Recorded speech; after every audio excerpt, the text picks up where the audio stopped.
And we are. That is not what's supposed to be on the fucking pop up. Hang on. Hang on. The fuck? But also, yes, go read the story of my small senior at my company. That's good shit. Like, did you like accidentally in your rapid fire linking Yes. dump your manga link into OBS's chat link? Yes. Great. We have fun here. Hi, Listen, chat. I regret nothing. I want everyone. Well, first, I guess I'll get into it later. First, let's do the fucking opening stuff. Yeah. While you're adjusting that, let me real quick shout out our patrons like Adam DeHart, Blacklist OG, Call Me Zed, Carlos Dragon, Ferris, Fight Inside Spirit, Jeremy Vasquez, JDV 9000, Just the Fate, Jonathan Sandoval, Chris Starlight, Legendary Boss Hunter, Liam Kessler, Reed Raptor, Rise of Kenji, Rogue Robin, Charvor, Sean Pryor, some guy named Bob, and Varian the Crow. Thank you very much for your support, everybody. Thank you. All right. Hi. Welcome to What's Up. We're here to talk about stuff and things. Yeah, no, people are wondering what that was about. Apparently someone in our anime, manga, and light novel channel had mentioned that an anime that several people, including myself, are excited for coming up in the summer core, my small senpai at work, is already getting canceled over people saying that the such thing is quote unquote child coded.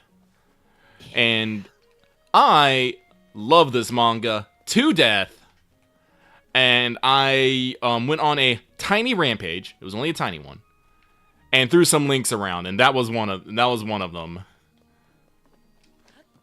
Because yes, while she is very small and her boobies are quite large, she is an adult and precious and wholesome, and I will fight anybody. I mean, as somebody else in our Discord said, like, okay.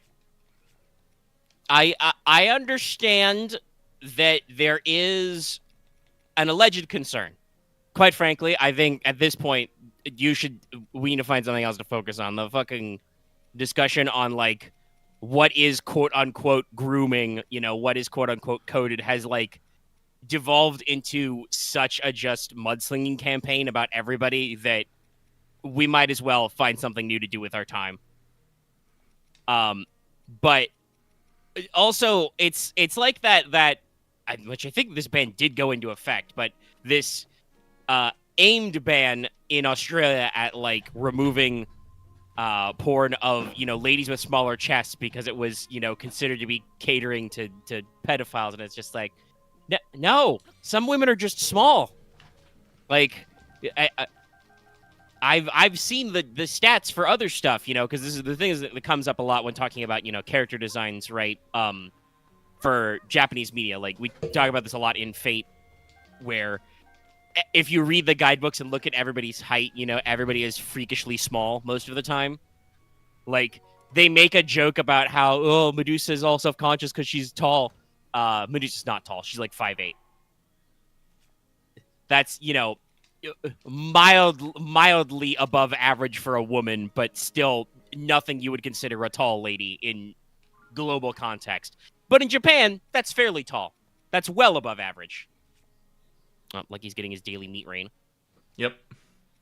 But, it's the kind of thing where, like, yeah, no, there are actually people in Japan who are, 5 foot flat average. It's perfectly normal, and I don't know. I've got to be honest, it's also probably such a nothing burger. It won't mean anything because nothing means anything anymore. We have products that come out from groups and people who maybe we should not be financially supportifying. That means nothing. Hogwarts Legacy, all that hullabaloo, meaningless. Game was top of the charts for like 3 months. Thank God other actually, good, unproblematic games came out that people could appreciate, like Dead Space Remake and RE4 Remake and Tears of the Kingdom and soon Final Fantasy 16. And also, honestly, probably for a while, Street Fighter 6 also reviewing very well. There are some people are pondering if Legacy will make like Game of the Year charts. Honestly, I bet not, because remember, like, the video game awards are usually like pulled from industry people. And I suspect that even in foreign markets where it's not as big of a deal, people will probably not have as much draw over all the rest of the shit that's coming out later this year. Fucking Armored Core is coming out this year, guys. Armored Core 6. It's a mere couple of months away, but like, yeah, that nothing happened there. Similarly, Diablo 4 is about to come out. I don't fucking know anymore. I can't tell. Meanwhile, Bobby Kotick, CEO of ActBliz, has recently had an interview where he talks about they very definitely did not have a predatory, dangerous work environment. It was all just a few bad actors who were fired. Definitely not like a problem of me ignoring this thing. Also, by the way, any attempts to paint it this way are subversive acts of labor. But I'm not anti-union. It's like, oh my god, but nobody cares. People are loving Diablo 4, and like I said, I'm much like with Hogwarts Legacy. If you're out there and you want to play Diablo 4, I'm not going to throw you stones at you. It's just, I think it paints just how much in our modern day that this kind of like, oh, this is canceled, like culture war shit doesn't actually do anything. It's the same on the other end. People be talking about, oh, go woke, broke, go broke. Not usually. It's all just kind of a big entertainment slurry, and I feel like more and more the whatever the statistically average consumer is, whoever that person is, because I don't know if that's you or me, Lucky. I don't know if we're statistically average consumers. I don't know if anybody in our audience is whatever this What is. is statistic? You know? What is average consumer? Yeah, I don't know. Like I said, I don't know who that stat block is. I don't know what that person looked like. I know that there's a bell curve in the statistics, and there's a middle block, which represents a majority of people, probably. Generally, that's how statistical models will shake out. I don't know who those people are, and I'm pretty sure they don't care. And it's just it's exhausting. And I'm wondering when our culture, our greater culture, is going to hit our next new step. Because not to be all, it was better back in my day. In a lot of ways, it wasn't. There was a lot of, different stuff that you couldn't talk about. And quite frankly, there was a lot of behaviors that were considered more socially acceptable that probably really shouldn't have been in hindsight. So I'm not saying it was better back in the day, but we had different things to fight about and be energized about. And I'm wondering, like, when our next curve is. Sorry to hit everybody with all the heavy shit right as we start out. Luckily, you can watch Lucky cook up some mushrooms. Let's see. How do I make meteor rice balls again? Man, I got a recipe here somewhere. Whoops. Where is it? I mean, I think the default is you just need... It's meat, rice, and something else. Oh, yeah, I think you need salt minimum. Pie. Fruit cake? I think, yeah, if you want cakes, you need sugar and butter, I think. Oh, well, actually, I got four recipes here, so let me see here. Oh, it looks like rice, meat, and whatever I want to flavor it with. I accidentally made meaty rice balls with fucking that. Okay. Let's see. So I see at one point it seems like you tried to make a porridge or stew and accidentally made milky rice balls. Yeah. It do be like that sometimes. All right, let's just see what happens if I just do those by themselves. I'm curious. What do I get? Wow. Okay, meaty rice balls. Okay, cool. Perf. Nice. So let's... Pretty big health regen. Yeah, so Lucky is playing the Tears of the Kingdom. This is probably going to be the last week for it. Sounds about right.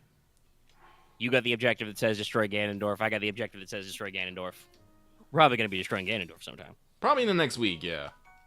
Right now, I'm going to go maybe punch some Lionels, so I need some rice balls. Yeah, I need some big healing. Whoa. I'm currently also in the middle of my because I've got the objective that I'm pretty sure at some point will end the game. So I'm just farming around to make sure my last couple of armors are all leveled out. Because obviously I've got my champion tunic, but that's just your chest piece. I need a hat and legs to go with it. So I usually go with the Hylian set. That and just trying to track down different materials that I've somehow managed to never see in this game before and catalog. To work on my stealth set, because I like having that be beefed up, because I, It's much easier to catch critters that way, but also sometimes you run into guys in caves who want to punch you, and it's just too much of a pain in the ass to switch outfits in the middle of my animal hunting, okay?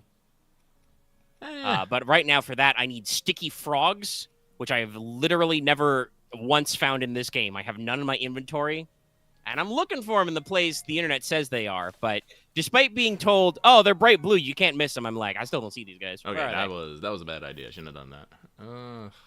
Let's just go with these two. Too much meat. So yeah, it's interesting. I should double check how much does Robbie charge for random compendium entries? Because I think you can set them by type, so you could like pick creatures. Oh, I'm an idiot. That's why that's not working. That's sun shroom. That's not gloom resistance. I'm a dumbass. Oh yeah, no, it's just a regular cold mushroom. Cold resistant mushroom. But yeah, so you know, it's in that phase where it's just like, okay, you know, how much armor do I want? How many hearts, etc. You know, what do we want to go through? And also the factor of how much of a pain in the ass is it to find those shrines that I haven't found already?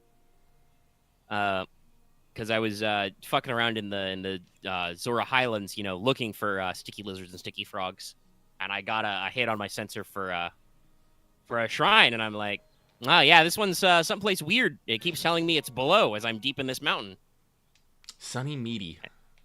Yeah, those sound good. Those sound like a good idea. Sunny meaty rice balls. Yep, plenty of gloom gloom healing.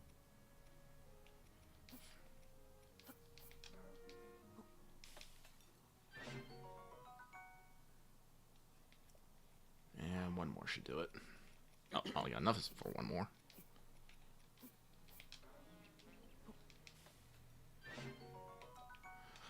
Okay. But yeah, so that should be good. Getting into, I think, the wind down for tiers, probably appropriate. You know, it's been out a while, been a few weeks, and obviously, you know, overall like interest levels, like it sounds like the general, you know, concluding phase is okay. I've heard from some people, no spoiler wise, but just people being like, oh, I beat the game. You know, the last couple bits are actually interesting, and I'm like, that's good. Because I feel like boss fights have been kind of like actual structured boss fights have been kind of like, I don't want to say hit or miss, but definitely like some were like interesting and involved strategy, and others were like, well, I guess this is just what this guy does. I'm gonna spam the same thing over and over again. Looking at you, Spirit Temple. What, you didn't like going down to WrestleMania? Oh, I mean, it becoming a cage match was funny, but like I said, the actual strategy just devolved into just walk up and smack this guy a lot. Yeah. The build up to that part was a lot more interesting. I won't go into it because I'm sure there are some people who haven't even realized there's a spirit temple yet. I'll leave you with that little tidbit, that little tingle. But like that whole segment that leads up to that area and the build up, I'm like, okay, this is really neat. There are still some times with the way the puzzles are solved, I almost feel like I wish Nintendo had like pitched me a little better what they had in mind, like with like subtle diagrams or something. Like, I know technically everything's open-ended, every puzzle has multiple solutions, but it really feels like the designers designed it with a specific way in mind, and I kind of wish they would give you better hints about that, because resetting in this game is not easy, right? If you fuck up a puzzle, you have to like reload a save, which is not instantaneous. You know, the Switch doesn't have that much juice. Or you have to like manually reset yourself. And obviously, like if you yeet something into complete oblivion, like in a bottomless pit, it resets itself. But in world puzzles, there's less bottomless pits. So it's just the kind of thing where I'm like, this could probably be a little cleaner, a little tighter. It makes me feel like I don't want to actually do trial and error in some areas, because if I fuck it up, I'm going to be here for like 10 extra minutes grabbing all these pieces from wherever they've gone. I'm As gonna I try Legendary. I've actually never done the mounting on a Lionel before, so... Yeah, it's an interesting move. I remember I think I did it a couple of times in Breath. Like I said, I think it was technically off mic, but I mentioned earlier, I haven't actually run into a lot of overworld Lionels, and I don't go looking for Lionels in the Gloob. This place sucks. Yeah, I know... This is like the only place I know where I can find Lionels for sure. I think I've run into one. And I've run into them on like on a semi-regular basis in the Gloom, but this isn't in the depths, but this is the fucking depths. Yeah. Which means everything's tougher. Actually, let's start off But yeah, like with... I think the crux I'm going to come to though, because this is something I mentioned a couple of times elsewhere. So, I think it's fair to say, you know, you and I have both been playing it for literally weeks. You know, been streaming it pretty regularly since it came out, talking it through. Tears of the Kingdom is a pretty good game. Oh, my fucking teammate blocked my sight. God damn it. Yeah, I have thoughts and feelings about these guys. I feel like the game is fucking, like, impossible in some points without them, but also it's like, God, these are not... Nintendo, is this really the most efficient way to code this? I'm getting my ass beat. At one point, I was farming sticky lizards, and I was like, all right, everybody in this cave, fuck off, because now all of a sudden, I think because it's an actual confined space and they don't want to, like, bump into walls, now all of a sudden, everybody's decided they need to be right next to me and are getting in my way. As I accidentally tap Riju and then nuke. And by the way, hey, if you lightning bolt lizards, they vanish. You don't get to pick up the lizard. Which, quite frankly, Nintendo, there's no reason to code that way. Why did you do that?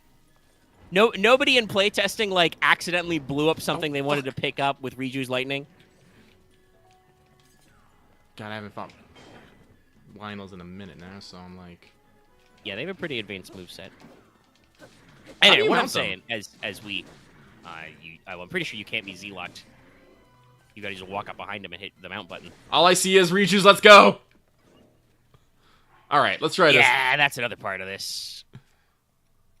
Again, So, what I'm saying is, this game is a pretty good game. Some might even say a great game. This might be Game of the Year this year. We'll see how that shakes out. But there's a few quibbles I have that, like, aren't really going away. Or do they have to be stunned first? Okay. Oh, they have to be stunned. Ow. As this guy just... Makes sense.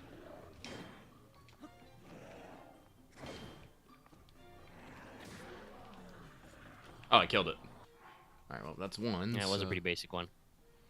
So let's eat one of my gloom healing ones. And, like, honestly, I'm not, like, upset with how this game came out, turned out. Like I said, I found Breath of the Wild to be perfectly tolerable, if not enjoyable, most of the game. I had my own thoughts and feelings about how it worked as an experience. But, seeing all the stuff going into this game, I was like, okay, this stuff seems fine. It seems like we're in the right spot here. We're doing stuff. We're going great. I did that too soon, I think.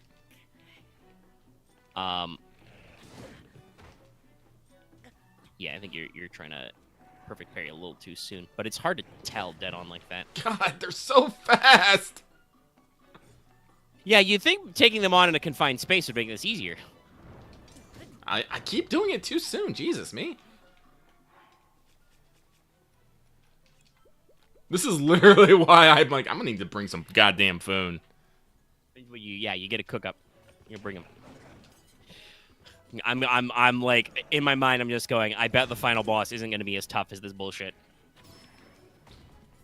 But that's kind of how the game goes. But yeah, so like I said, I appreciated, Breath of the Wild. I do enjoy Tears. Writing-wise, like, I think, like, Nintendo actually really did, like, step up their game and, do a lot for, writing a story, introducing new characters, and continuing to tell stories with old characters and shit, right? Right. Like, doing a very good job. I've heard some people even be like, oh, I don't like it, all the storytelling's in the past. No, it's not. I mean, like, obviously, the part of the setup to the crux of this is the past stuff, but that's not that weird for Legend of Zelda. We've time traveled so many times, guys. Okay.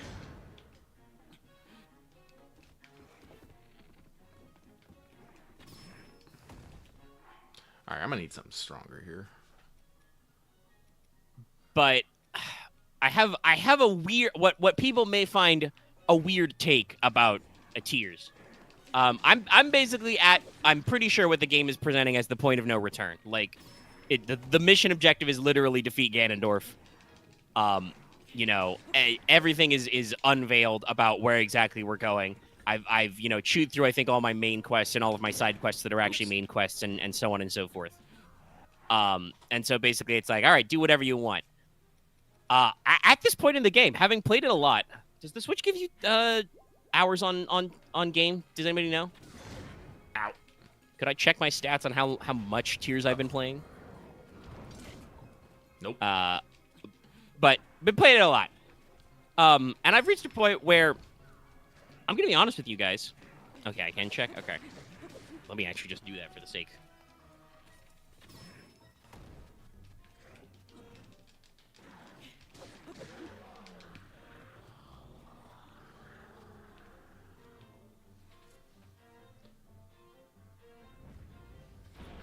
It's a white. Cool. Yes, Nintendo tells me that I have 115 hours or more. The sum of that, of course, will be slightly overinflated because I do, leave it on while it's... Like, my Switch is technically on and Tears is open, but it's docked and plugged in because I was rattling around the house earlier. But yeah, have a load of hours.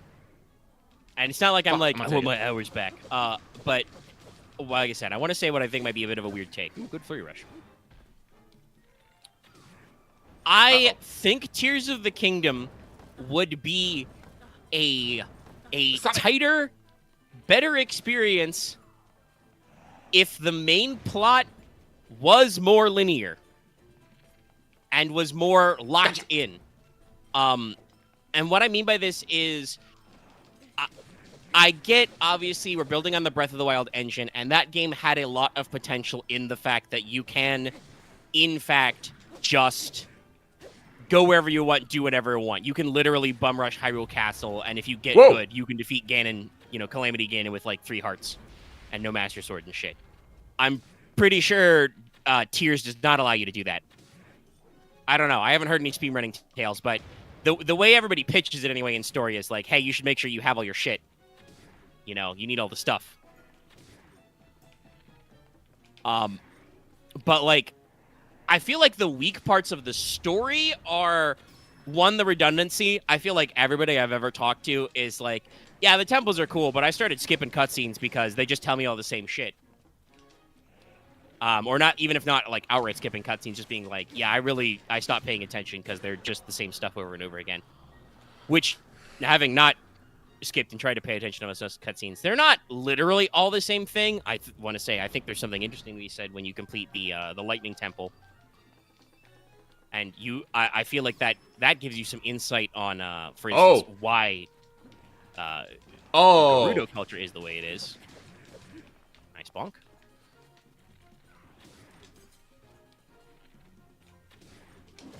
Ow! Okay. I think I'm done. Time to run. Flee.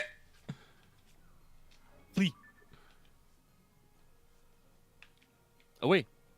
Away. Did you at least get some guts? I don't know. Well, if it wasn't for the fact that it was the depths and it's all the gloom, I probably would have just, ate more food, but... Yeah, they're all gloomed up. It's kind of a pain in the ass. Yeah. But yeah, so like I said, I've heard a lot of people complain about the redundancy in the way the cutscenes and the temples are set up, where you get because the game doesn't know whether or not this is your first temple, every temple feels the need to recap the basic plot premise and present it to you again. Now, there are, like I said, there is some new information in these scenes. Like I said, I thought it was kind of interesting how they... the Lightning Temple one kind of discusses the the nature of the Gerudo, and like I think there's some like extra character stuff for Sidon when you do the water temple, etc. But for the most part, it's pretty redundant. Similarly, while you can, yeah, I do be like that sometimes. That's okay. I need Hinox guts, and I've killed quite a few of them and gotten very few guts. I think Legendary is right in chat. I do believe you get a better chance of getting your guts if you're fighting a higher level enemy. Well, I was fighting a higher level enemy, and then I ran. Yeah. But yeah, like, so obviously, much like Breath of the Wild, you can do your temples out of order, but having tried to go do that, it's a huge pain in the ass. I think I've talked about this. I, like, after a little bit of fucking around the normal stuff, getting some stuff unlocked, I was like, I want to see how Gerudo Town is. I want to see what's different about that one. And I got sucked into all that, and I've said this before. I had to leave the Lightning Temple because that was, like, literally fresh out the game. I've got, like, 5 hearts. You're fighting, like, level 3 construct enemies, So it's like, it's clearly curved to be later in the game difficulty-wise. You can endure, but I don't know. It feels weird just being like, oh, you can endure because, yeah, you can just smash your head against everything in this game. Is that how you're supposed to do it, though? I mean, no. Like, the game I know I've mentioned this before, but the game tells you where to go each time. Basically, yeah, no. Purah directs you around to where she thinks you should go next. But at the same time, it gives you a guideline of what is probably best for you to do, but doesn't enforce it on you. Because then, people be complaining that this is railroady and whatnot. Like, most challenges in this game, like, you can take this game in a non-linear fashion, or you can take it in a linear fashion. It just depends on how you want to handle it. Like, yeah, but like I said, I feel like for me, and I think for a lot of people, the game would be tighter if they had just written it to be strictly linear, or at least the main story beats. Like, you already get directed, the enemies are already starting to scale up proportionally. They could have just made it so you can't do the temples out of order, and I think the writing would have been tighter. Yeah, there would have been some people who would have complained that the game is too railroady now, but also speaking about how you can't please everybody, right? There would have been some people who would have been like, "Oh, I'm so glad. This is much more the Zelda I'm looking for," Well, I mean, this is on that same. This is like that split of the same cans who complain that Final Fantasy 16 isn't Final Fantasy anymore because it's not turn-based. Yeah. So I'm like, I can understand people having grips with that, but people want like Omega, there is like nothing to say that you could have not doubled down on completing Gerudo Town once, run around, done a bunch of signs, grinded up some fucking weapons and stuff, and gone and take care of it. Like, it is something that can be done in any way you want to. I do agree with the ending cutscenes are freaking dumb. I hate them. I started skipping after the second one. That's kind of where I'm at. Like, I feel like the writing part is the part that could be tighter, because basically the simple short version before Lucky says his piece. I think there's a lot of redundant writing in Tears. Is basically what I'm getting at. I can't deny that. No, like, and I think they shouldn't have made it more a linear storyline, but made everything more of a puzzle piece instead of 4 sages telling you the same thing. There should have been 4 sages telling you 4 different things, and only after you get all 4 do you have the full picture. Like, that's what I would have much preferred. Yeah, where, like, I'll say this. I think that the crux here is that it feels a little bit like Nintendo tried to have their cake and eat it too. Like, because as we said, strictly speaking, if you are like, oh my god, it's open world, I don't know where to go next, just listen to whatever Purah tells you to do. Like, she will arrange you to go to the temples in the order that the enemy scaling works best.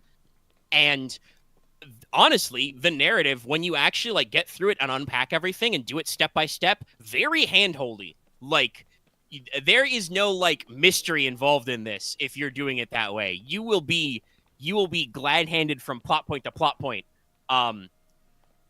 And but also huge parts of it are skippable for some weird reason. I had 2 separate occasions where I ran into somebody being like, "Oh, the Master Sword Link," and then they were like, "Oh, you've already got the Master Sword Link," and I'm like, "Yeah, I fucking did all the Dragon Tears, my guy. I immediately went to go get that shit." But Like, and that's I was sucked in by that optional open world storytelling. yeah, and like that's what I find interesting. Like the Dragon Tears can be completely done on in any order, and you'll get that story piecemeal. You'll get that story piecemeal, and you won't get the full picture until you get it all, and then you get the last one unlocks. And also, there are a couple of other memories for clarity. Like I said before, when you get that final Dragon Tear, you get another flashback to the Great Deku Tree, which you can only get if you go talk to the Great Deku Tree. Mm-hmm. Even though that's listed as memory number 1 because it happens like chronologically first in the backstory of the game. It's like, it's really weird. And I don't know. It's like I said, it feels like they wanted to maintain that open world, do anything, go anywhere atmosphere of Breath, but also they wanted to make sure, especially probably because they spent so much time like writing all this more in-depth writing and all this extra scripting and all these extra character actors and stuff, making sure you had to see the story beats. So it's really weird. And I will say, Axe, you mentioned wanting to do Gerudo Desert before you do Elden Ring. You totally can. Lucky mentioned this earlier, but technically, after doing Hebra and the Wind Temple, I did go back to Gerudo Desert, like after I'd gotten a little bit of grinding. It wasn't that much of a thing I had to do. It just kind of like naturally happened next. And so like it is possible to do everything out of order. I could have like done the entire thing that way, but like I said, I felt like the game really pushes you towards Hebra, and once I was on that path, I was kind of like, oh, I could have followed this through, you don't clear up the sandstorm until you do literally all the things, so if you're concerned about that one, you're gonna be here a while. Listen, like I said, you if you're down for the investment, you're down for the investment. But you actually got to, like I said, you got to get inside the temple and see how you size up for those enemies and see if that's something you feel like you can accomplish in a reasonable time frame. You don't need to grind Rotalis for cash. Find caves, baby. Caves are where it's at. Find tunnels, actually. There's like a tunnel between, Hateno and Mount Lanayru that's really good. There's a tunnel under one of the mountains in Zora's domain. Shit like that. Like, cave tunnels, baby. There was a really good cave tunnel I found where I found a lot of them. Where was that? Was it under? Oh yeah, here it is. Yeah, the fucking yeah, the Walnut Manta Cave. It goes all this way, and it's just filled with Bright Bloom's ores, enemies. Yeah, there's some lakes in there. There's some Horoblins. There's a boss Bokoblin. I believe that guy is tiered, so he's not fixed, but still. Like, there's good shit in there. And don't forget, if you're looking specifically for rare ores, remember, that's a thing you can take a picture of with your camera and Sensor Plus, everybody. It's really handy. I also recommend taking a picture of a treasure chest. It's also very useful for stuff, literally for plot stuff. But yeah, like I said, I feel like this experience would be tighter and would have less redundant lighting.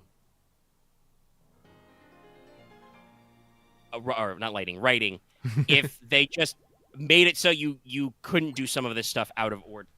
It's like I said, it's a really weird decision like tree they made, and it's like I won't say that like my experience was necessarily negatively impacted by it, but it's definitely the kind of thing where, like you just said, he started skipping after cutscene number 2 in the Sage cutscenes because they're all the same. Like, it's just. And I don't understand necessarily why the Dragon's Tears exist, other than that they are a vector for you to get plot about the past, which is kind of important because there is, multiple timelines thing going on.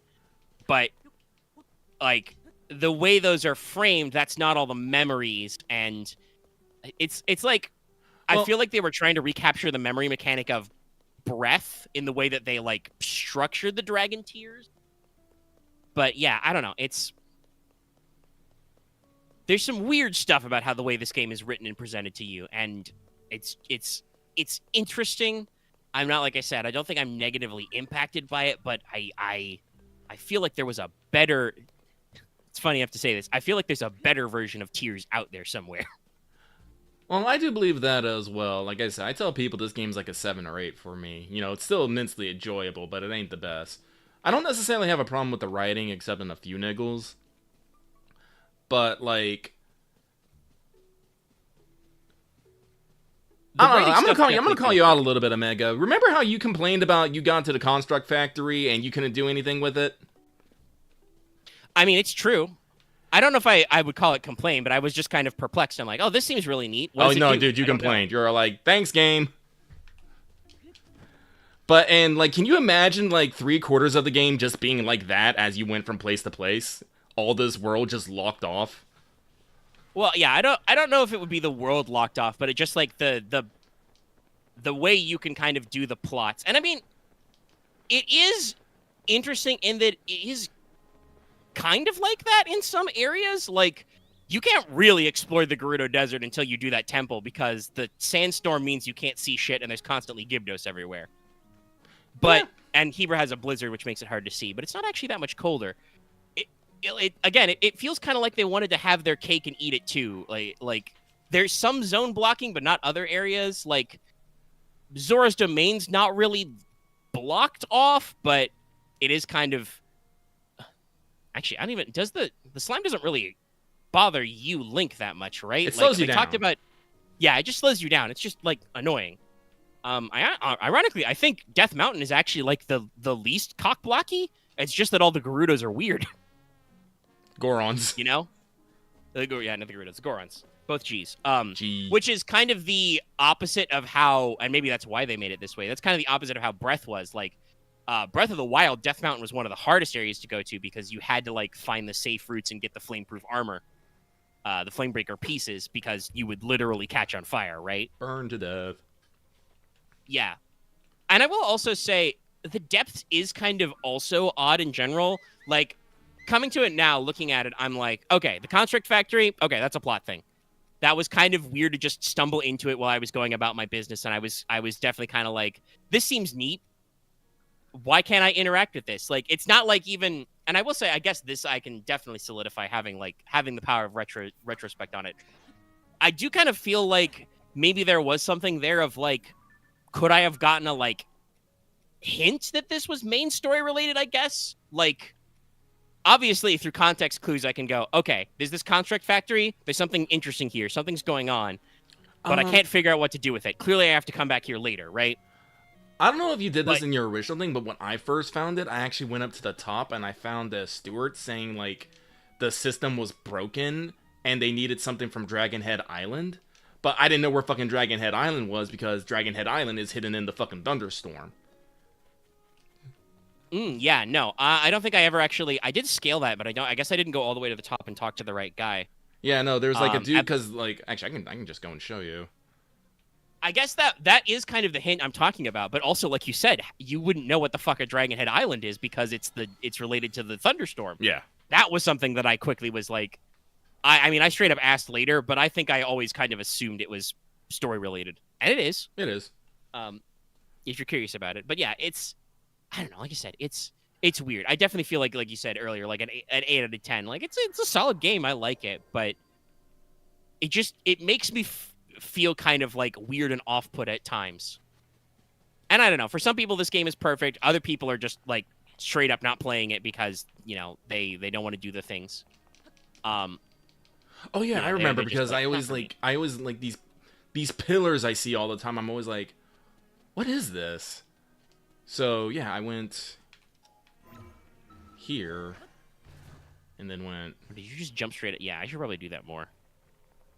Because I think I tried to climb the stairs like a normal human. Yeah, and see, there's this steward just like right fucking here chilling. And like, there's this blueprint, and he like, I wonder what he says now. Yeah, crafter, ship to Dragon Head. Yeah. Yeah, that's really interesting. Did I like run into some guy? Actually, no. The staircase is probably broken in a couple of places. So again, to talk about how kind of Yeah, weird no, and like funny I'm this looking game's at it now. design is Like I don't think you sometimes. can get in any other way. Yeah, so Nintendo designed this for you to see that elevator and, Oh wait. ascend it. Nope. Yep, it's broke. Yeah, I think I just tried to go up the stairs and then I just probably whiffed my ascensions to get in. Or I got distracted by large pose because, like, I will say this game is like constant distractions. Like, again, not that it was wrong to go open world, but it does mean you get distracted a lot. You're minding your own business and you're like, "Ooh, what's that over there? That's a light route." There's Ooh, a that's treasure giant chest right hoe." there too, I think, if I remember correctly. But yeah, so that's really weird. And so on the one hand, I feel kind of bad for like, oh man, I never saw that. I didn't think to ascend through that thing. But also, it's like, God, there's so much stuff you could do. How would they guarantee that the player would see that and think to ascend it? And you wouldn't. A lot of players would probably just be like, oh, this seems weird. Anyway, Moving on. I don't know. It's odd, and there's so much other stuff in the depths that is just kind of like there. Like there are multiple optional coliseums you can do for stuff. There's lots of weird redundant dead ends. There's, weird isolated zones you can only get through like one specific chasm. Shit like that. So yeah, it's not like I said, it's not a bad game by any means. I think it's a pretty good game. There's also a lot of weird stuff. I'm happy with it as a Legend of Zelda game. Yeah, I think they did a lot to kind of like smooth out any edges of some of the stuff from Breath, and they definitely like this plot definitely like even more Legend or classic anyway, Legend of Zelda than some others. Like Gerudo Scimitar. I need that to turn it into a fucking the weapon, don't I? Yeah, you need a scimitar and a shield. Okay. Though if you found the Gerudo Sanctuary, I think that's a spot both a shield and a scimitar spawn. Gerudo Sanctuary. Probably You not. gotta do some side quests, yeah. You gotta hang out with that one lady, take pictures of the Stella, and then you gotta collect all the balls, the orbs, in Gerudo Town and put them in statues.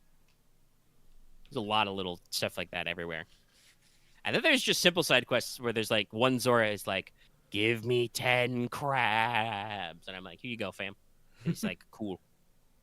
Let me know if you ever want to trade crabs again." But yeah, like that. I think it was explicitly stated that the Breath of the Wild originally was meant as kind of like a soft recreation.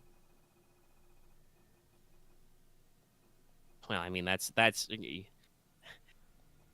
if that's your cutoff to turn off the Sandstorm, that's you've got like a bajillion steps to figure that one out. Even after you do that, you've got several steps to go through that. Oh, the Molduga's right there. Really? Yeah, there's a Molduga right there. Huh. I must have literally ran past it because I went to go check out this labyrinth. I got lost, by the way. And said, fuck it. And yeah. In fact, wasn't that? I think last time on stream, it might have been a different Molduga. I know on stream you like walked by a Molduga, but no, I fought a Molduga, but it was one that was like in this, not this area, like this area, ish. I think. Yeah, that's another spot where they spawn. Yeah, there's a few. Let me go take obviously because Molduga guts and fangs and stuff exist. Oh, I never bought the Desert Vose set. Fuck, I'm just gonna go make some food. Actually, I'll make food right here. Where's my pots? Portable pots, they're pretty cool. But anyway, what I was mentioning before was, I think it's been explicitly stated, and if it hasn't, a lot of people feel like it's true, that Breath of the Wild was originally intended as kind of like a soft remake of the original Legend of Zelda, which itself was very plot light. Literally starts with "It's dangerous to go alone, take this," That game, while not entirely non-linear, does have some weird skips and stuff you can do, if you know what you're doing. And it's just kind of like, it's a big map where you can literally walk anywhere. Obviously, Tears of the Kingdom is much more going for a lot of the more classical plot beats with, sages, temples, etc. So it feels good for a Legend of Zelda game. Like I said, I'm invested in the story stuff. It's just, like I said, I've come to this revelation after getting through all the plot stuff, and I don't want to say it makes me feel like I wasted my time, because that's not true. I technically saved time, but it still felt kind of weird. And me personally, I didn't necessarily feel like I was rewarded for going out of order and doing stuff. It's just kind of something that happened, you know? Like, it just so happens that I go through all this and blah, blah, blah, Spirit Temple, and it's like, all right, you should find out about, you need the sword that seals the darkness. I'm like, I got that already. And they're like, okay, cool. I guess you reset. Talk to Pura. I'm just like, okay, I guess I'll go talk to Pura, I am glad, and I should say this if people were wondering, because I think I was talking about this last week. I did actually, get back around and manage to find the light dragon several times, and, sat on their head to get my my hero's path lines. Because those, trust me, when you're riding a dragon, those hero path lines look very different than when I'm just fucking jittering around Hyrule. Yeah. There's a lot more straight edges when I do hero's path normally, but I was able to no longer go insane and actually get there and do that stuff. Which reminds me, I don't think I took that quest to Wanted Molduga, because I was like, I'm not going to the desert for a while. Grab that guy, get rid of him. And also get rid of check out that one at Hinox if I need to. If he's got it again. I don't know if they do it again. Are they one and done? Well, that's neat that at least that's done. That's okay. I can farm more Hinoxes for Hinox guts. But yeah, it's an odd game. There's some interesting game design choices. I think it's going to be one of those games that we're going to be talking about for like a couple of years to come, much like the original Breath, in terms of like what works, what doesn't, what can you do different. And hopefully other games don't try and just be tiers again, because I think a lot of the reason why this game works is because one, it's a Legend of Zelda game, two, it's a sequel, Mm-hmm. Like, while again, some of the writing weirdness comes from the fact that I feel like Nintendo wrote this game that some people weren't gonna have played Breath of the Wild.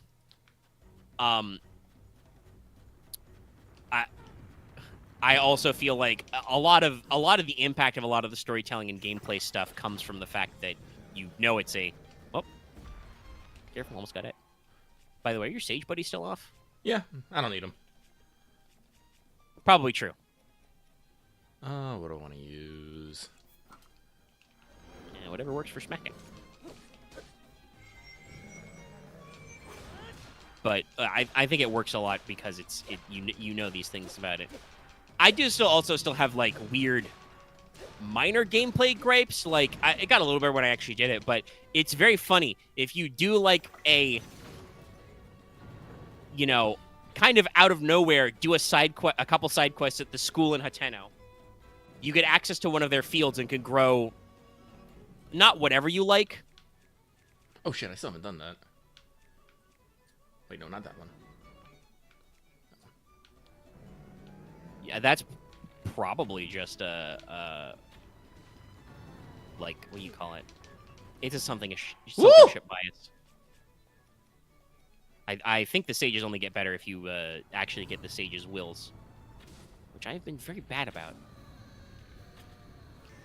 Punk. There you go, I got him. Bleh. If only you could shoot giant laser beams at these guys. Let's see what you got in here.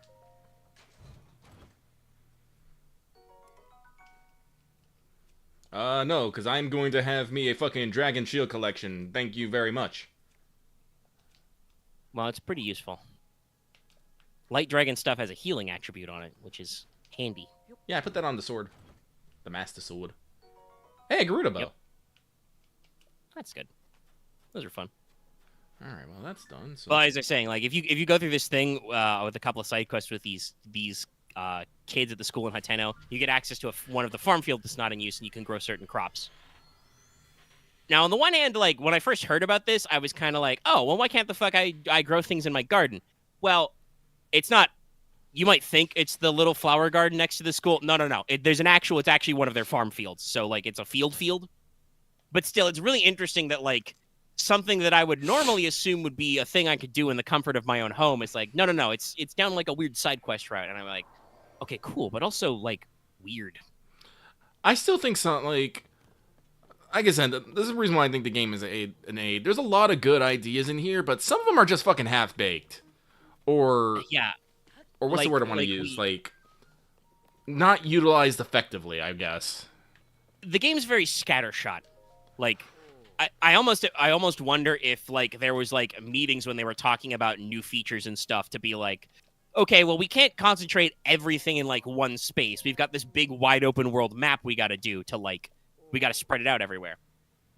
Because like I should say I should finish my thought about like maybe the experience being even more curated. Like, because I feel like the perhaps the most optimal point for the game to open up is where you're at there right now, because it's basically just like, okay, well, you've got to do the final battle. Make sure you're strong enough to get there, and you've cleaned up everything else.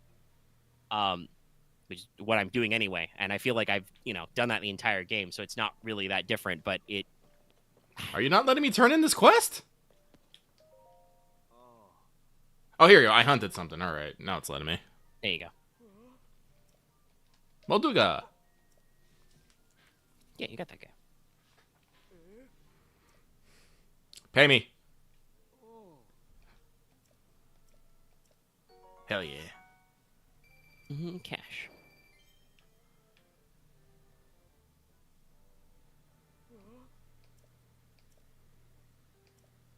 Oh, hella.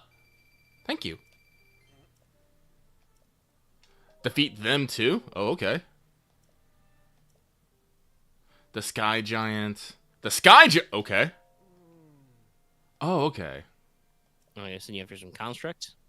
Yeah, apparently there's more. Oh, I already did. Okay. I already beat that one. Good job, me. Yeah. I mean, just here's things. It's fine. You got your rubies. You already did the work. Oh, I have not fought a Gleenock. No, well, I take that back. I have fought a Gleenock. I have not won against a Gleenock. What is this? Correct. There's one that's in a certain sky area that I've cruised by a couple of times on a Dragonback. Who's I don't even know how the fuck you're supposed to do that one. That's a fucking Frox. Sorry. Yay, Frox. Is it a regular Frox? I think you said you were looking for that for some mats. Yeah, no, it's a regular Frox. Yeah. Sick. And guess what? I've already defeated it. God damn it. It's so funny. But yeah, no. There's a fire Gleeok that's just chilling in the skies over Eldin, who's like a pain in the ass because he makes the world hot. And then there's the one on the bridge over Lake Hio that I was like, I'm gonna fight this guy, and then he laser beamed me off the bridge, and I'm like, well, guess I'll come back later. All right, I'm gonna go try. I'm gonna go try fighting this bridge. I'm gonna go try fighting this. I have not beat a Gleenox yet, and I'm pretty sure I'm getting most of the fucking. God, I got so many of these fucking little things here. Just. Yeah, they really add up. All right, but let's see what is nearby. Oh, it's actually on the bridge. Oh, is it the bridge one? Okay, cool. I mean, that would be the one I feel like the Monster Hunter Society would spot, right? Well, yeah. Hey, is a giant three-headed fire dragon on the bridge? Oh, I have not run inside here, so I got nothing there and nothing here. So I guess I'm gonna. Well, fuck it. I'm gonna launch myself. That's what I'm gonna do. Yeah, but I think the best way to get onto the bridge is to just go to the Sky Tower and soar over.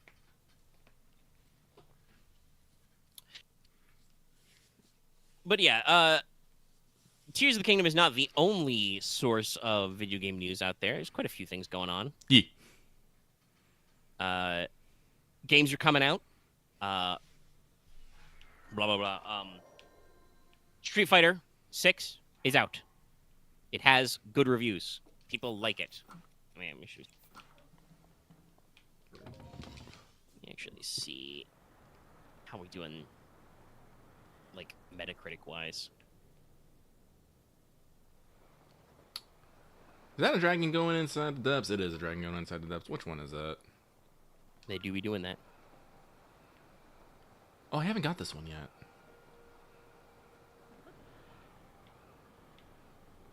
Kablam!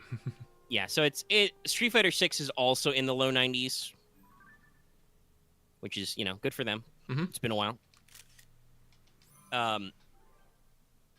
But it seems like the game, did all the right moves, get you in the right place. I've heard people, talking about how like the benefits of different control schemes and stuff. Obviously, World Tour mode, very interesting. I don't want to say there was a controversy. There was an observation about grinding out characters' secondary outfits. You can get alternate costumes by raising their bond level in the World Tour, basically. Mm-hmm. Right?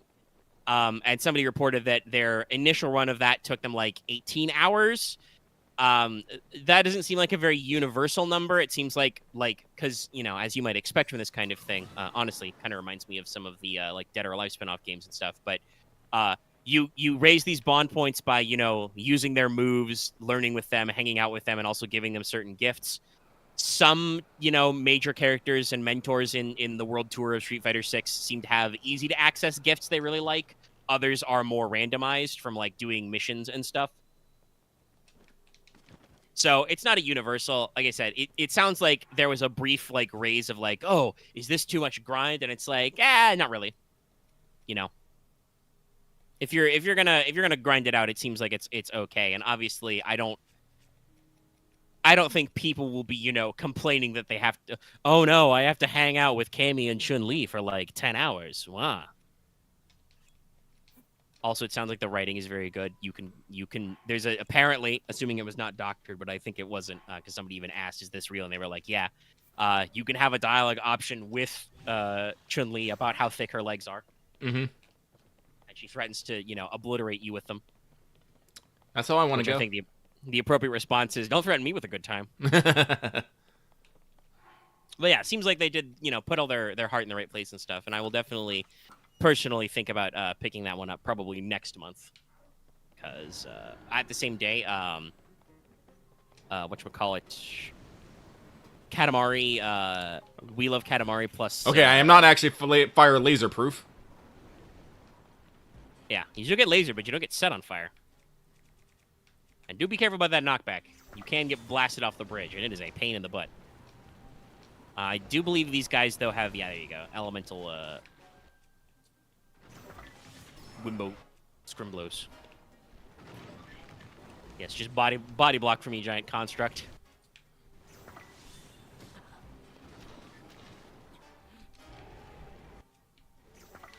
But that's another game that I am interested in picking up as well, because I fucking love Katamari Damacy. And maybe they'll make a new one after they re-release all the old ones. I do actually also, though, would appreciate if they re-released all the old ones. It's one of those game series that has, like, bounced all over the place in terms of, like, exclusivity and shit. And it was kind of weird. Reminding me of a discussion I had about Ace Combat the other day, where, like, there are numbered mainline sequels in Ace Combat that are exclusive to different consoles. Like, a lot of the old games are PS1 or PS2 only, but then, like, one of them is randomly, like, only was on Xbox 360 or something. It's really weird.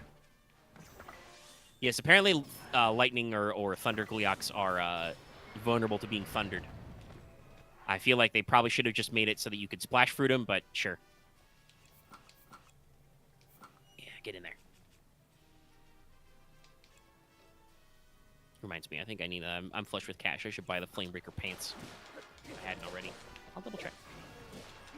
But yeah, so good games coming out. Excited for all of those. And then we also got, news about games that aren't out yet.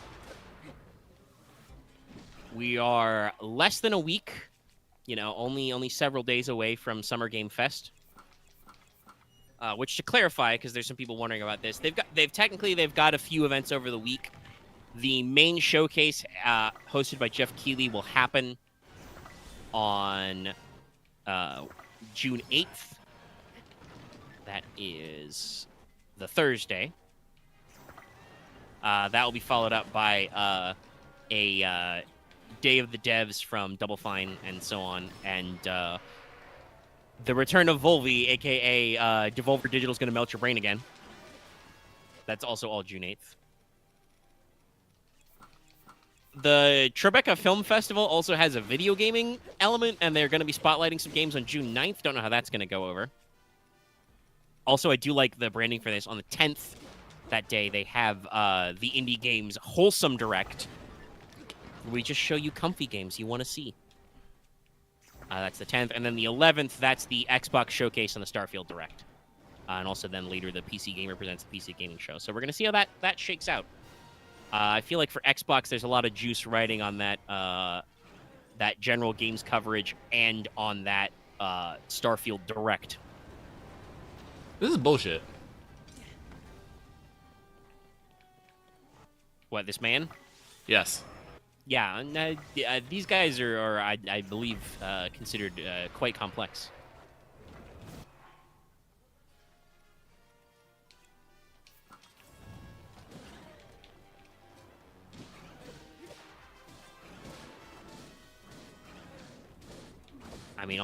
Chat, there's not being cooked, and then there's, like, as mentioned earlier, not being, set on mortal fire when he laser beams you. Yeah, no. There's, like everything in Tears of the Kingdom, there's levels to everything. You can get by with a little bit of juice, and then if you go full juice, it's a lot easier. You've got the resources. Why are you up so high? Get back here! Oh. This once again reiterates me that, like... Oh. Uh-oh. Oh! What is this Godzilla-ass bullshit? Oh, that's right. I have to have a one... This suddenly turned into a 14 boss fight. He's counting down to the meteor, Lucky. You gotta hide behind the rock. Oh, wait, I'm fine.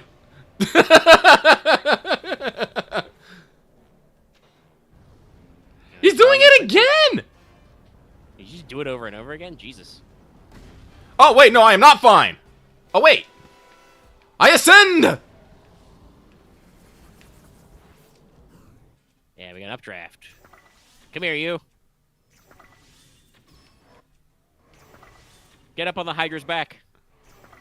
This is a Hydra. Yeah. Fuck you, Gleeok. Oh, he took damage from that. Well, yeah, I think enemies take fall damage. I did also see online some fucking bullshit where, like, somebody got him to do that stunned laydown phase and, like, using auto-build, built a fucking kaiju capture net and, like, rocketed him into the middle of the lake and threw him in the whirlpool. Which does kill it, by the way. But hey, you did it. There's a lot of bullshit. Damn, those are big. Gleeok win. But yeah, so Summer Game Fest coming up. Let me see. Wow. Let me look at that graphic again. I've seen it before, but is that in images? I saw it earlier today while I was picking it. Here we go. Okay. So their 2023 partner lined up. We've got Activision, Amazon Games, Annapurna, Bandai Namco. I know a lot of people have been vibing about wanting even more Armored Core 6 news. This is probably where you'll get it. Mm-hmm. Because obviously, that's about a couple of months out. Me personally, I'm also hoping that they will announce a new Ace Combat because apparently they've had a unnamed game trademarked for a couple of years. I'd love to see some stuff out of them, but we'll see. Capcom's going to be there. Probably some more Primal news.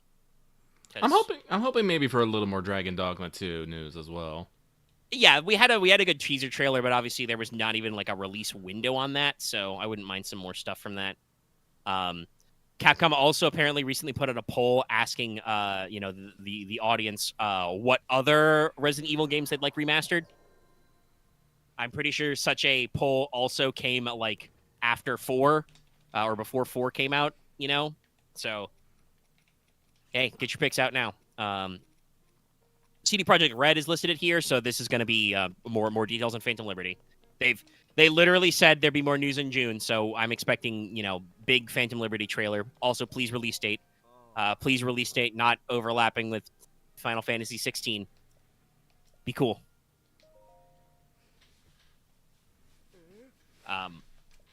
But I'm ready to be super excited about Phantom Liberty. But yeah, Devolver obviously is going to be there. Disney, EA, Epic Games, Gearbox, Hoyoverse, Magic the Gathering is going to be there for some reason. Netflix is on this list. Niantic, Nexon, PlayStation does have a logo, so we might get some. You might get some other stuff there. It's going to be a couple of weeks, so maybe they'll have a release date on Spider-Man. I don't know. Xbox obviously will be there. Tribeca Film Festival. Ubisoft doesn't have any standalones there, but is said to be a partner, so you might see some other stuff. That said, I do think that Ubisoft is actually like trying to narrow their focus a lot. I guess you can redo them. You just have to after you clear out all of them. You do redo all. It makes sense because obviously the other people are like if you do the monster clear out mission, like the monster nest missions, they understand that when the Blood Moon comes back, they reset. So it's very interesting. But yeah, I think Ubisoft, like I said, is narrowing down. Oh, speaking of Blood Moon. Oh, hey. There it is. So let's do the time warp again. That means that Gliok you killed is literally going to be right back there. Oh, well. We didn't need that bridge anyway. Sega's going to be there. Square Enix, obviously, is a really big one there. We'll be talking about that in a second. Phoenix Labs, Razer, Xbox, WB Games, Steam. So a lot of good partners. Going to see a lot of good stuff there. But I think that's a good jumping off point to... I have a couple of talking points about Square Enix stuff. Let's go. The news has been vibrating a little. So this week has been full of news. I almost said both good and bad. I don't actually know if any of the news is bad, but there have been more positive spun stories and more negative spun stories. But we started off earlier this week with, on multiple storefronts, the listing for the Final Fantasy XVI demo appearing. Not actually downloadable or live yet, but out there. Some people have said the intent is for it to be 10 days before launch. Maybe a week before launch. I'm kind of hoping that they'll at least have a date for the demo if the demo's not going live right after with Summer Games Fest. Though that's still like 2 weeks away, so I don't know. But demo soon. Very good to know. Very good to see. But there is also some other kind of, today especially, been breaking some other news percolating, which is, it's recently hit some sources, and I don't have primary news on this. It feels like this first broke on a games commentator's Patreon coverage, and then it's kind of percolated out to everybody else. The phrase most commonly being used in news articles is, quote-unquote, Square Enix, quote-unquote, again, panicking over low Final Fantasy XVI pre-orders. First of all, Chad, I want to start this by saying, right now, Square Enix is not panicking. Even if Square Enix tells you they're panicking, they're not panicking.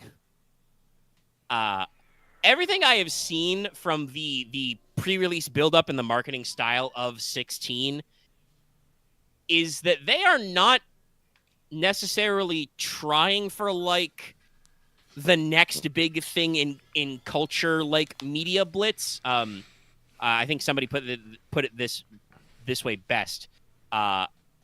It's very natural that Final Fantasy 15 had more pre-orders than Final Fantasy 16. It was available on more consoles, and also they went way harder with the marketing budget. Final Fantasy 15 had a fashion line. 16 seems like it's a little bit more of a measured response. But also, I feel like the general vibes they are trying to hit is... Sorry, getting a little... the vibe they are trying to hit is... like, they understand that this game may not, like, immediately turn around its budget day one, right? Right. Like, Yoshi P and several others interviewed have said there's no plans for, like, DLC. They don't have a big day one patch planned. They spent, approximately a year polishing the game before the release date and finalizing it. And multiple times in the previous months, Square Enix has said from multiple outlets, like multiple people have said this, that they are planning on expanding into larger, more AAA style games, and they are going to expand into this space by using the funds generated by major ongoing games like Final Fantasy XIV. So they understood what they were doing when they, handed Yoshi P this budget, which I believe in another recent interview he said was basically whatever he asked for. They looked at his pedigree with 14 and they're like, yeah, do whatever. You got it.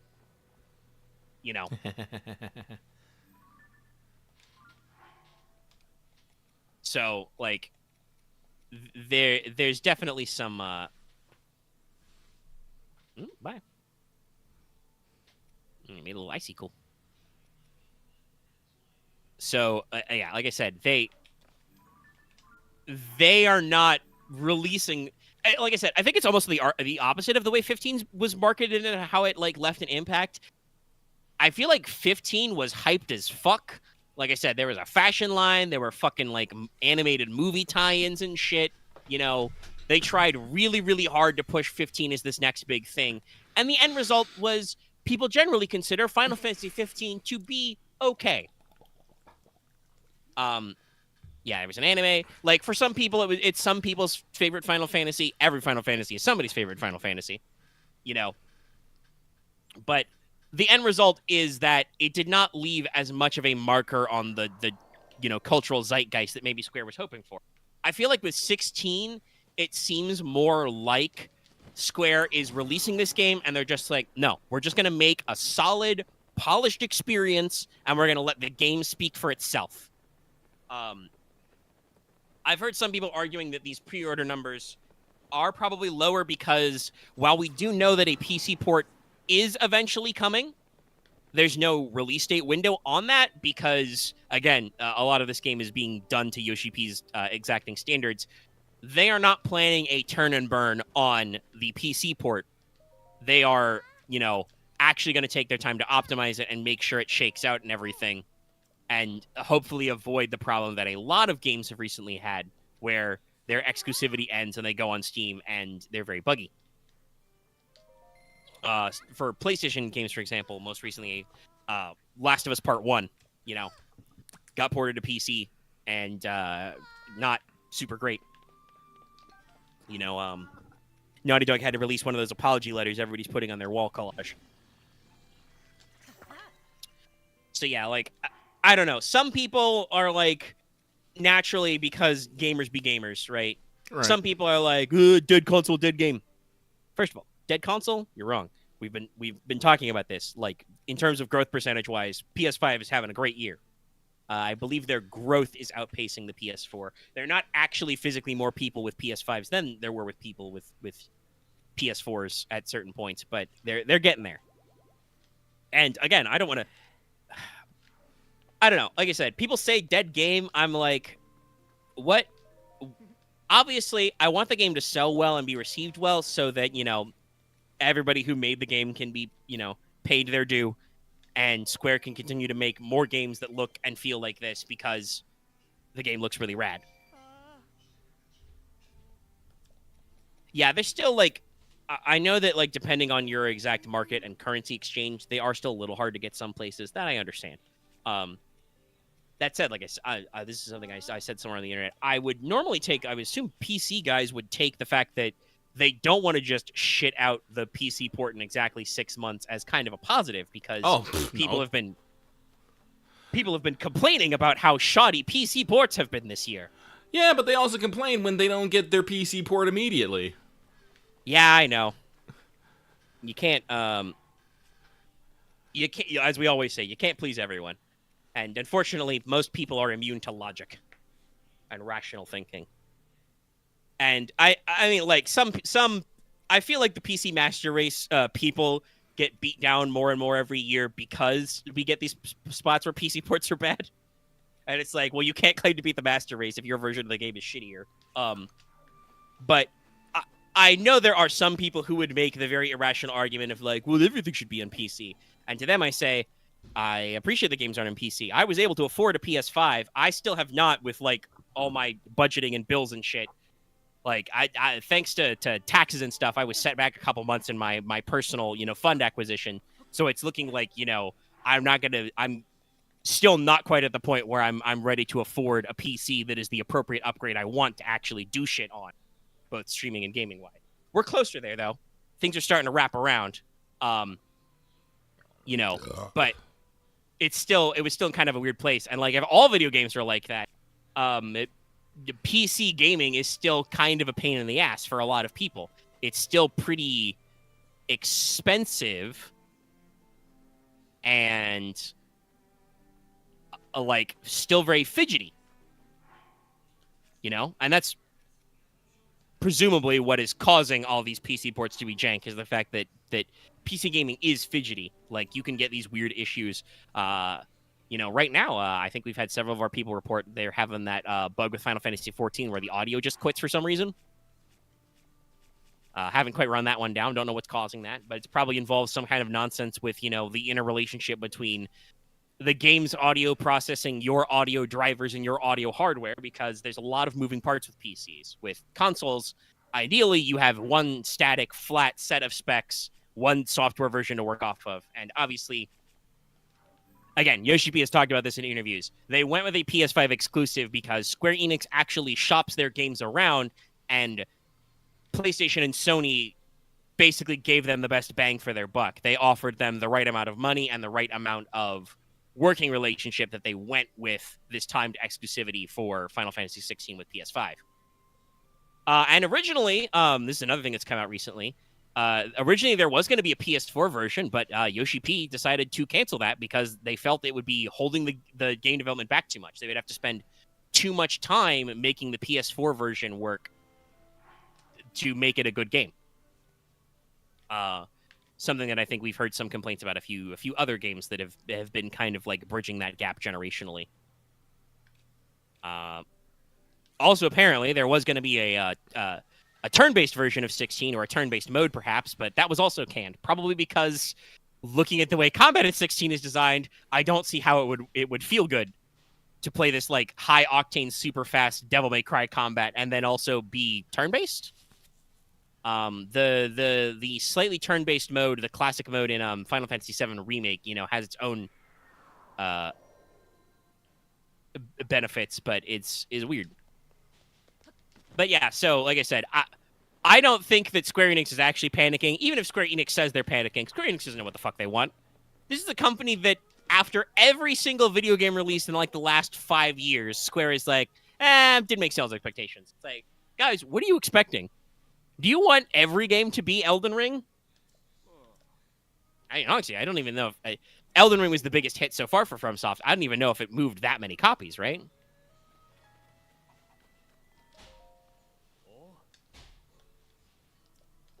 Yes, you advanced far enough in the plot. Kaido and Impa have finally come back to Kakariko Village.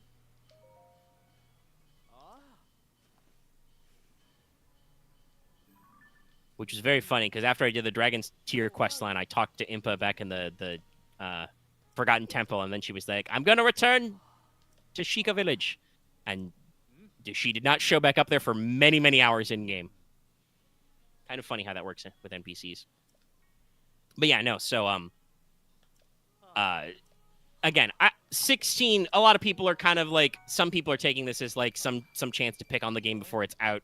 I have seen at least a decent number of people being fairly reasonable who are like, yeah, the game's not even out.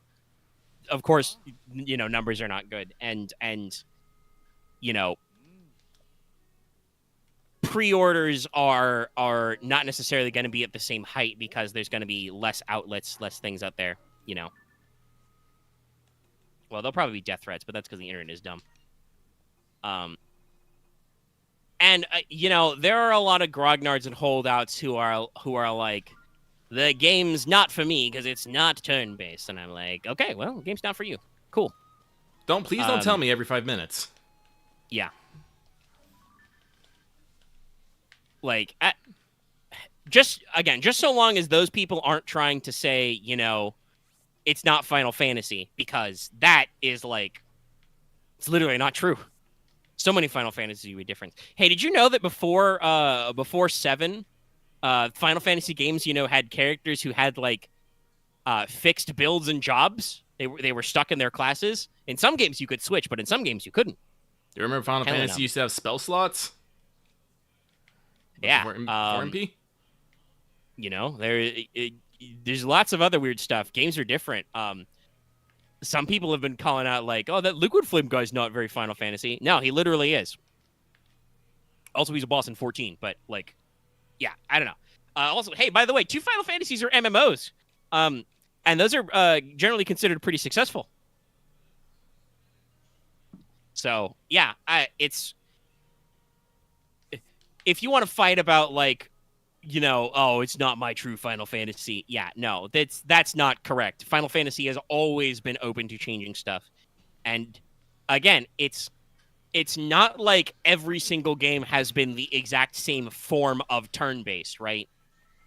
Like, again, talking about 7, the one everybody remembers, 7's like use of the ATB bar and like how that worked out, like real time versus real time with pause.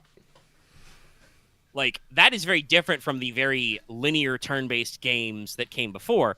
And obviously, you know, there were games like 12, which is kind of like the active dimension battle is still arguably turn and timing based. You know, everybody renders their moves based on the timers and, you know, takes their turns and stuff. And obviously with Gambits, you know, they certain autoplay themselves. I saw some people say like, oh, Final Fantasy 12, isn't that the game where you just configure your Gambits and auto kill every boss? And I'm like, you think that's how this works? Fucking wrong. Because spoilers, as a big Final Fantasy 12 stan, Gambits are really cool. You only have 12 Gambit slots. You cannot build a Gambit deck for every single solution. The like high-end, you know, super bosses in that game are really complex. And so you do not get to just build your Gambit slots and go. You have to like manage this system. You need to pay attention. Yes, you can beat trash mobs all you like if you're leveled high enough by just setting up the right Gambits, but like bosses usually require a little bit of positive attention. I also, having played, you know, many hours of 14 as well, people who say 12 is like an MMO clearly don't play MMOs. There's no hotbar, and it doesn't really work on like a cooldown system. It's more than just everything in Final Fantasy 12 has a cast time. So anyway, all Final Fantasies are different. Me, you know, my pre-order's locked in. I'm not really concerned about this news. I feel like the game is going to speak for itself, and you're probably going to see, you know, when the demo comes out and people can put hands on, I think that's going to get more people invested. You know, people are gonna actually pull that pre-order trigger. The general like reporting wise and the general consensus on like in like the community of consumers is that we maybe shouldn't pre-order games as much as we do, like as a general group. So, like, I do kind of find it weird that obviously, once again, people will ping pong and be like, oh, they're freaking out about pre-orders. That means game bad. It's like, no, they just do we not warn people about not excessively pre-ordering and buying into hype? I don't know.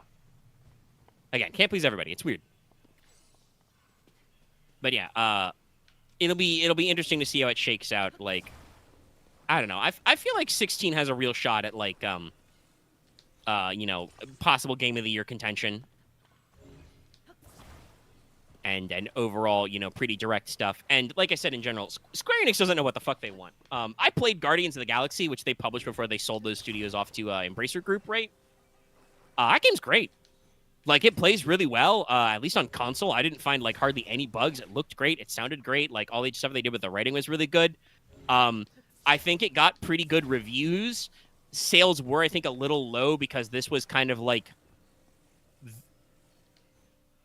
I mean, I don't know if I would say actually peak Marvel oversaturation, because I feel like that's a constant phase we're in right now, but it was after Avengers Endgame. I feel like people were kind of like getting to the point where like, man, we're seeing a lot of this Marvel shit. But Square obviously was like, oh, we're a little disappointed in the sales, and it's like, what the fuck do you guys want? We want every game to sell 10 million copies. I mean, that is the point. Yeah, but there's also, I feel like, reasonable expectations. Then again, I don't know. Square probably has a weird perspective on this because, like, some games they've made have been big bangers. You know, 7 did pretty well for the time period. I'm pretty sure that FFX did really well. Other than the general JRP backlash, I think 10 is generally considered pretty good. I love 10. I feel like I felt like 13 had some decent marketing hype, and the game sold pretty well. And obviously, it made enough in its sales in Japan that they made 2 fucking sequels. I do actually think 12 was a little hit or miss in terms of sales. It was, right at the tail end of the PS2 generation, and in terms of plot like structure and characterization, it was a departure from where we had just been at Final Fantasy X, right? Like, 10's characters and style of storytelling is a little different than the way 12 worked out. So it's like, yeah, there's a lot of stuff, to see how this shakes out. So yeah, they've got some stuff to say, but also Square does some weird shit with marketing sometimes about writing stuff off. Like, I know a lot of people are very upset at them for the way Neo: The World Ends With You was handled. And then Square is just like, oh, well, we're kind of sad about the sales. And it's like, well, you didn't market the game. So I don't know if you can win with Square. But all in all, I mean, the game's going to be fine. Like, I think the game will be good. Like I said, I will have a good time because it feels like this game is, like, entering right inside my strike zone. I'm a big 12 guy. I've become a pretty big 14 guy. Like, both those games very solid. I like them a lot. And a lot of those same people are making this game. This is something... I think this was off stream, but it was while we were playing some stuff in 14. You were talking about how, as part of this press cycle, right, it has come out that quite a lot of parts of 16 were made in parallel with some of 14's expansions, right? Yep. So, like, literally, you're gonna see some interesting parallels because, in some cases, the staffers working on this game, were like, all right, cool. We're done with Heavensward. Let's go into production on Final Fantasy 16. So it'll be, like I said, it'll be very interesting for me to see these 2 parallels as, like, I'm, in the post drop story and the patch quests for Heavensward about to go into Stormblood and, like, see how this shakes out in terms of similarities. Well, they're wrong because Square Enix also makes Kingdom Hearts. Don't know if we're going to see KH4 at Summer Games Fest. That one still seems like they're in kind of a nebulous phase. And I also am pretty sure Tetsuya Nomura is working. Yeah, Dragon Quest has never gotten its druthers in the West. That's, like, I'm not going to, get out there and say it. I mean, the PS5 is great. Out of this console generation, it's one of the best. It's both well-selling and very powerful. What is this? You know what? I'll throw in some fucking large charges and see if I get something special there. Cause that question mark. Yeah, I think that's how I did it. I saw a question mark like that myself, and I was like, oh, what happens if I put in a large charge? I think I did get something new from the baller anyway. Mm-hmm. But yeah, like I said, Square Enix does make good games. Dragon Quest is not appreciated as much in the West, but I think they understand it's a big deal culturally in Japan. So, I mean, I play Dragon Quest when I get them.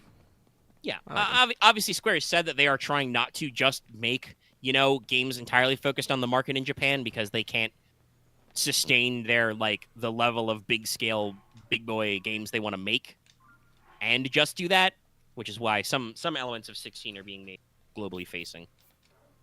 I'll just put in 3. And yes, that means, by the way, if you're complaining about turn-based games, this is your fault. You didn't buy enough turn-based games to make Square Enix think there was a market. Oh, I think this has stakes in it. Okay. Neat. Yeah, you get a lot of shit with the big ones.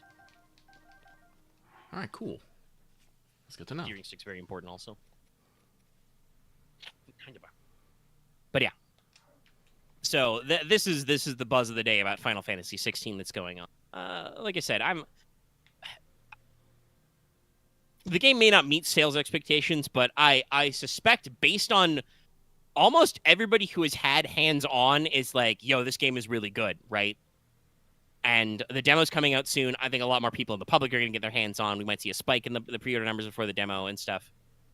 So, I think the game will do fine financially, and hopefully it'll get its druthers in terms of awards and stuff. And so we can continue on making games like this, but it's the way Final Fantasy games are, I don't think it necessarily like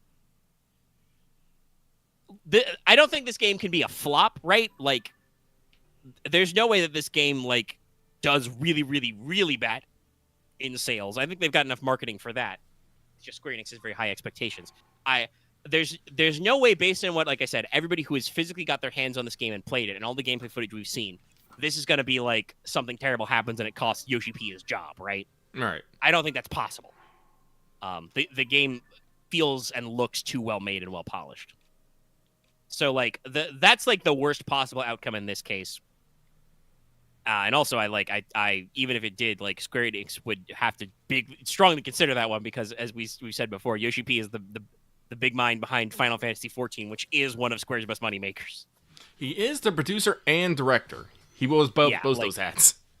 Yeah, so like that's gonna be one of them stone cold business decisions if that's actually how it came out too. You'd have to, So like I said, I don't think that 16 can be a flop like that.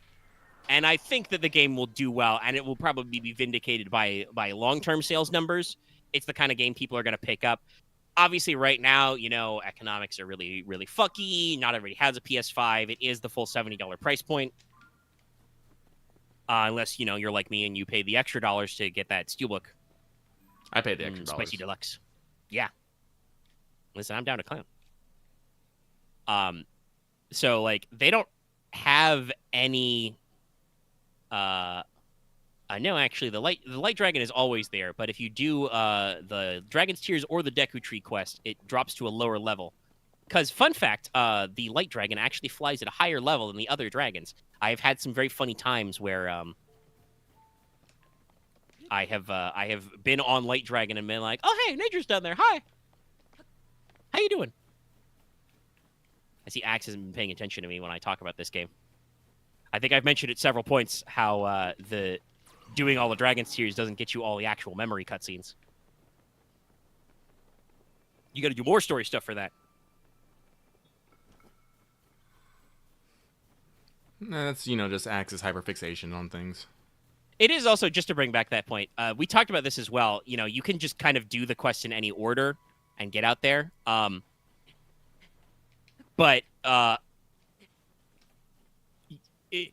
it is really interesting to see how other people have tackled the Dragon's Tears, because some people are like, "Oh, this is a major revelation, a huge spoiler," and it's like, no, not really. The whole point is to do them.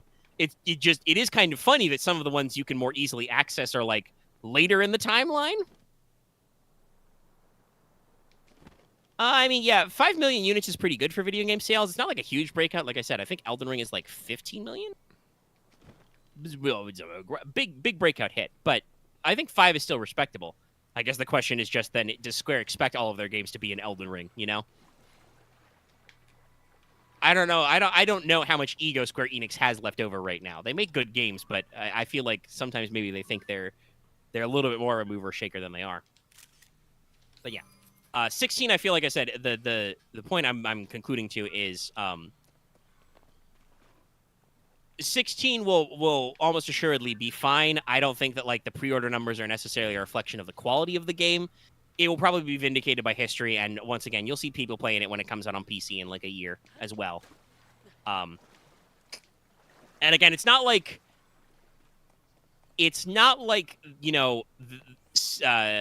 CBU 3 doesn't know what they're doing with PC releases. Once again, keep in mind, a lot of those guys are the Final Fantasy XIV gang. The guys who make that MMO, which, while is available on console and I'm having a great time, is, I think, played in bulk, at least in the West, on PC.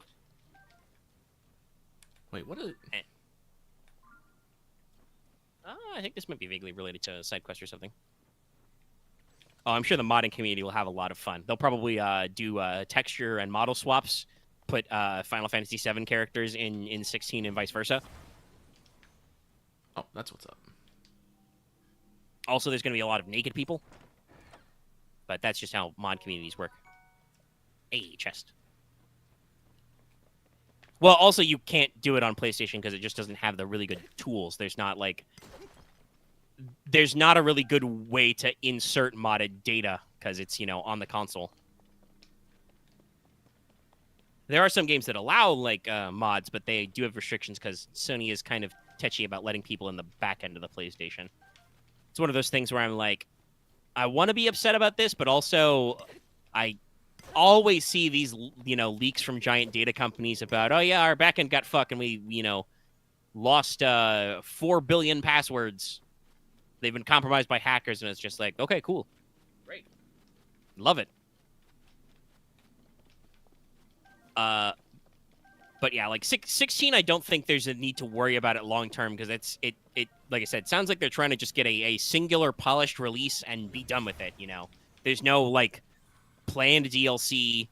They're not planning on a big day one patch to fix everything. It's the plan is to just release a good game and let it speak for itself.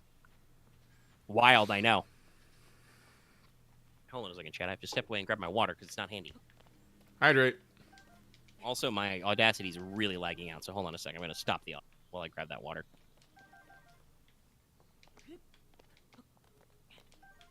Have I taken a picture of all these shrooms? I don't even remember. Got a picture of the big hardy truffle. That, the Stamella shroom.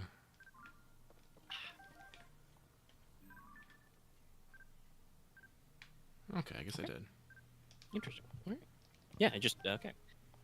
There was a little bit of delay on the audio bars, but it stopped and didn't even have to like worry about dropped audio, so I think we're fine. We resumed again. Huzzah. And I got some water. The other big Square thing that has been being percolated is news about Final Fantasy VII Rebirth. I guess Square Enix heard you talking shit, internet. Everybody was talking about that PlayStation Showcase and like, where's Rebirth? Well, you were just 1 week too early for the press push, I guess. Because the long dormant official Twitter channels and stuff have been percolating. So it started yesterday with questions about hey, when are we going to hear more about the game? And it was basically producer Kitase was talking about basically like, hi everybody, work is proceeding as normal.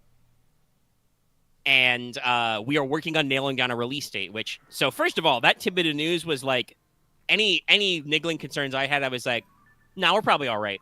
Because the way release dates work is they're pretty important. Obviously, you can push if you need to, but if you're nailing down an initial release date, that means you've got a ballpark on when this game is going to be done, right? Yeah.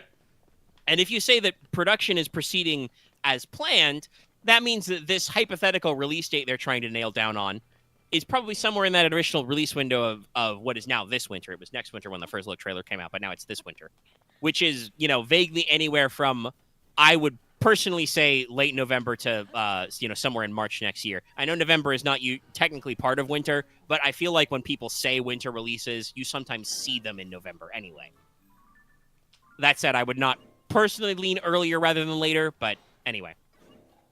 So that kind of got everybody vibing, everybody vibrating. I talked about, once again, how just funny and kind of ironic the internet is, because people were rioting about no Rebirth at PlayStation Showcase, and then we drop one message about basically nothing has changed in this announcement. It's, hey, we're still working, production is going fine, we're working on nailing down the release date, and everybody is like, oh my god, Rebirth! But it seems like this is a trend, because today we got a second little tidbit, which, by the way, people have also noted that when this would have started, at least Japan time-wise, that was 7 days from when Summer Game Fest happens for Final Fantasy VII Rebirth. So, and it seems like we're doing this once a day, so we're going to get 7 of these, and then it's going to be Summer Games Fest. But yeah, so, well, I'll talk about speculation in the end. But for now, the hard and fast we got is talking about people saying, the quotation today was, what can people expect about the world, what they can do with the storytelling of Final Fantasy VII. The answer was, let me actually dig up the exact quotacles. Oh, that's a stone Question: talus. how will players journey through the world outside of Midgar and Final Fantasy VII Rebirth? Answer: coming, by the way, from Final Fantasy VII Rebirth director Naoki Hamaguchi.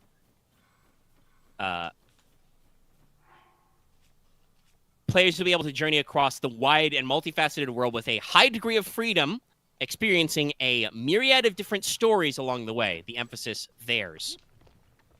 So this is a really interesting one, right? This is something you and I have talked about when talking about Rebirth before, about how are they going to handle the way the game works outside of Midgar. For those of you who don't know for whatever reason, in the original Final Fantasy VII, Midgar is basically the prologue. The actual time to beat Midgar, if you know what you're doing, is about 6 hours.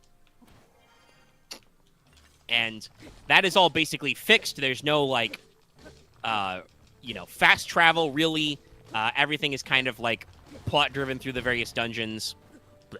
And then you get out of Midgar and you hit the world map, which is a classic Final Fantasy world map. You can't necessarily go anywhere. There are classic blockers. You need certain vehicles or chocobos to get over certain types of terrain. But it's an open world you can wander around in. You can do some areas either completely optionally or out of order, etc., etc. So, personally, even reading this quote, I don't think we're going to see a one-to-one on the original world map, right? Oh, probably not, no. Because I don't think that works with the new paradigm. There were some comments from some interviews are starting up. It seems like, I don't know, again, if it's just because they've got something planned for Summer Games Fest or it was always intended this way, but it sounds like similar to what they did with the ramp up to 16, Square is starting the press engine for Rebirth up again, because there have been some, like, interviews with some people percolating. I do believe the combat designer did talk about how he's really interested in, like, making the game really seamless with the transition between combat and non-combat, and including, like, locations, characters, and even conversations kind of seamlessly blending together. Ow. That makes me assume we're still not getting classical random battles, which means that the way the world map worked in 7, it's probably not going to function. Some people are like, oh, does this mean it will be open world? Also, probably not, like, open world? But maybe more like what they're saying 16's, like, world map will be like big, wide open zones, you know? The other thing I want to say is that, again, for those of you who have not gone through Final Fantasy VII Remake, and if you haven't and aren't going to, I'm still mentally flirting with the idea of streaming that game. I do need to play it again, I think, before we go through and, get myself brushed up on the systems. And I haven't done a full playthrough of the game on the Intergrade version, the PS5 version. So I'm still flirting with streaming that sometime. If they give me a release date, I can actually figure out, like, how long that'll take and all. But if you haven't played through the game, when you get to roughly the start of the third act, when you get to the game's, like, last bit of fucking around and doing side quests part, you unlock a form of fast travel. So you can, skip areas that would have combat encounters and go through your business. Oh, that's very funny, sticking the Talus heart on there. Mm-hmm. I like that a lot. Talus hearts are very cool. It's kind of a shame you can't keep them in your pocket. You can put so much in your pocket, but not Talus hearts. Yeah. And I actually, honestly, I don't know. I do not know why, because, like, I think Hinox horns are just as big as those things, and you can pocket those. You also can't pocket the weird grinder cores from Flux Construct. Anyway, in 7 Remake, you can unlock a form of fast travel. Basically, you unlock these chocobo, like, taxi posts and can move between them. That was arguably very late game. That was literally just before the point of, like, no return, where even though there's, like, 4 chapters left in the game, it's all mostly, linear and you can't go back and do side quests. Mm-hmm.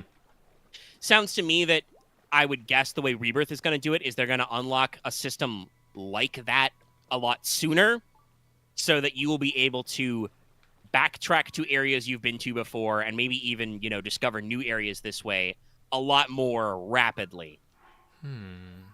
And judging by what they say about, quote unquote, a myriad of different stories, I'm thinking side quests are going to be back. and it may be possible for you to go to some real out of the way areas for this. So yeah, like I said, I mean, literally, the game cannot be open world because it's an entire world. It's a globe, and I'm reasonably certain that the content of Rebirth is not going to cut off at Junon, so there's going to be a giant boat ride in the middle of this game. Or technically, that could be the end of Act 1. I don't fucking know what the pacing's going to be like. That's why I'm eager for more trailers and news, because, like, again, there are so many points where they could cut off the content in Rebirth. It's wild if you think about it. But yeah, so I'm very interested to see what this will look like. But that is kind of something that I feel like and obviously it made sense. Like I said, the original Midgar was almost entirely linear, so it kind of makes sense that there's some areas that it's hard for you to revisit in the remake game. Mm-hmm. Whereas, obviously, one of the major points of when you get to the world map in the original 7 is you do get these upgrades, like you get new vehicles, you can start chocobo breeding to breed higher-level chocobos, and can actually, like, get to new places you couldn't get before, even in old areas, right? So some of that backtracking feel, I think, would be good to include in the remake. So I'm very excited about that. But yeah, in general, I'm gonna say I feel like that probably means we're getting a trailer at Summer Games Fest. I have a strong feeling about that too. With possible release date. Yes.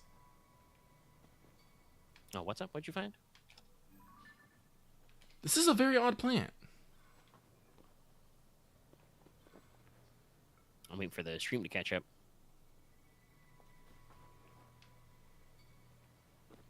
I remember there's some questioning and stuff about some secrety places you can go. Oh yeah, little dandelions. I've seen these in a couple of places. I don't know if they do anything. It's just very. It just stands out. It just stands out. It might be a cool. It's like if you blast it with Tulin or you cut it. There it goes.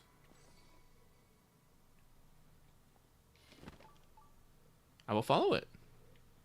There you go. Oh, maybe I have to do something. I'll keep that in mind for later. Yeah.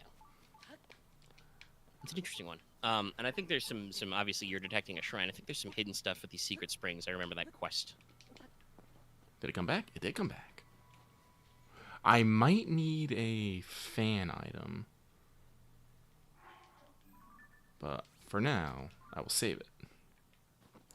All right, it says Shrine of Light. Yeah, so pretty sure we're gonna get a new 7 Rebirth trailer at Summer Games Fest if they're doing this kind of little factoid countdown thing. Again, how deep we're gonna go, I don't know. It may be that, like, with their quote unquote disappointment about pre-order numbers, Square Enix might be deciding to kind of like let off the gas with 16's marketing to let the next big thing come in.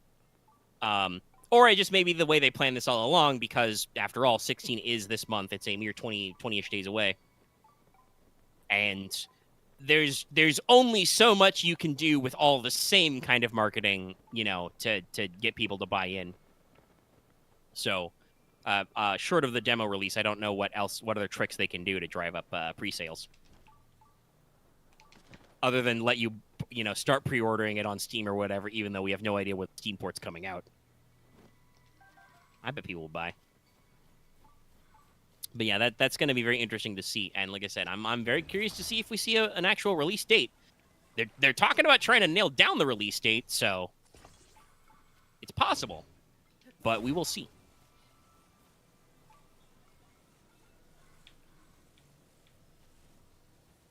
And in general, it's just, it's a good vibe.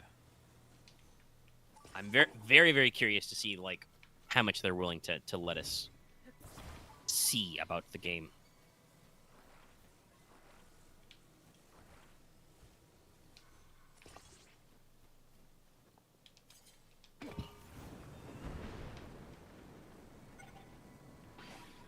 It is also, like I said, kind of interesting that, like, again, if I didn't know any better, and to be fair, I don't, but from what I understand of the way big business and marketing works, this probably wasn't a sudden pivot because people got upset about it not being at like the PlayStation Showcase and stuff, right? Mm.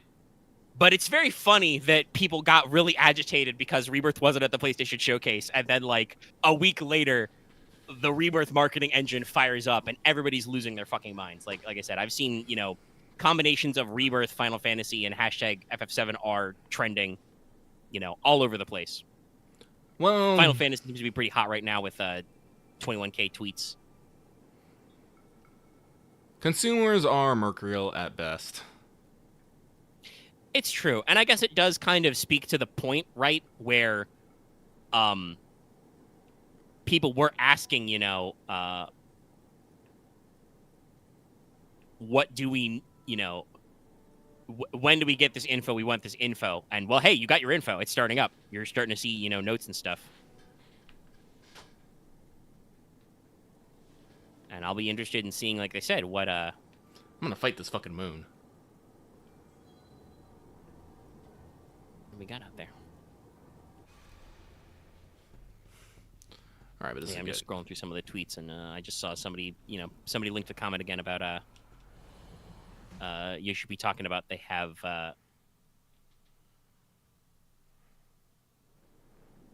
he talked about how they have an 18-month sales plan, which is a pretty long tail. But again, if you just do the one content drop and done, you got plenty of time to work on that.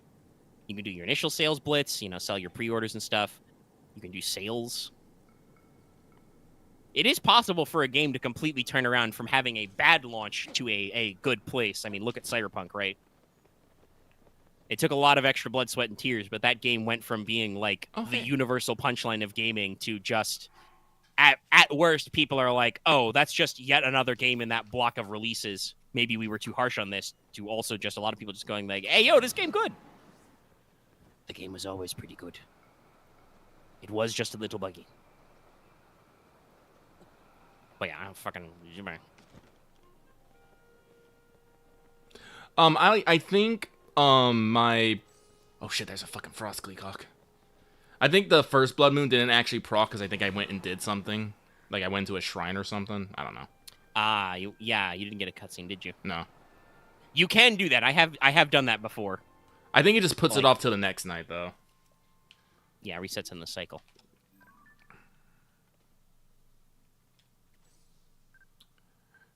Sure, Ghost Talon, get on in there. Why not?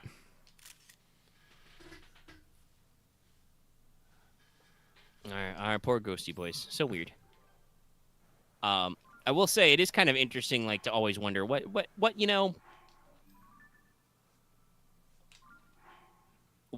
do you think we'll be doing next from Square? Like, obviously 16 is going to come out. Do we already have pre-pro on a 17? Don't know. Probably not, I'm gonna say. Not pre-pro. Yeah. Like, knowing how Square rotates through projects, they are probably thinking about that, and they did say they want to do more AAA games, but right now we know for a fact Square Enix has I mean, technically 16 has gone gold, so, like, it's done. There's just, marketing and a little bit of post-production to be done. Like, actually, if I remember correctly, they usually, like, as soon as, like, the project is, like, gets released, that's when they're like, all right, let's start working on the next one.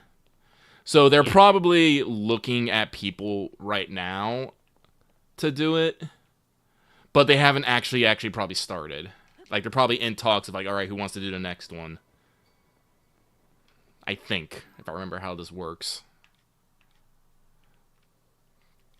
I've just been futzing about. Oh, hey. So looking at it, let's see. Final Fantasy 16 obviously coming to PS5 soon. There's whatever the hell Infinity Strash Dragon Quest: The Adventure of Dai is. It's a lot of subtitles. Oh, it's based off the old Dragon Quest manga. Okay. The Adventures of Dai, very popular. Actually has a fucking anime out right now. It came out a long time ago, and then they released the anime. It's classic. It's a classic. Well, they're doing a digital release basically everywhere. Yeah. PC, PS4, PS5, Switch, Xbox Series X, and stuff. So, hey, if you're curious about that turn-based shit, they've got that going, and then it's 7 Rebirth. There is a note, and I'm on Square Enix's official press website.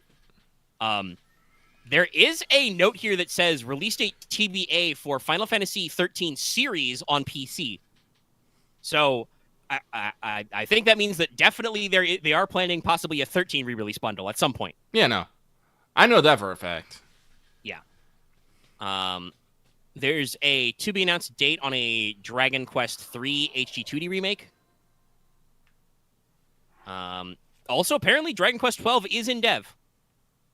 It's on this list, and it's TBA. Same with Kingdom Hearts 4, obviously. And Foam Stars is announced. That seems to be kind of another project they're working on with Sony as well. But, that's a thing they're working on to see if they can build that ongoing stuff. But, yeah. I assume that they would probably, like you said, start to assemble the Final Fantasy 17 team after 16 drops, but they do seem to have a lot of big games coming. I assume they want to make Dragon Quest 12, pretty sizable and modern if they're trying. Obviously, we're working, Rebirth is, still in production. And then depending on how they want to handle that, Square may immediately put those guys on whatever the third remake game is. Depending on how that gets drawn out. And as we said before, Kingdom Hearts 4 still somewhere in the space. There's also the phone game Missing Link has not actually come out yet, I don't think.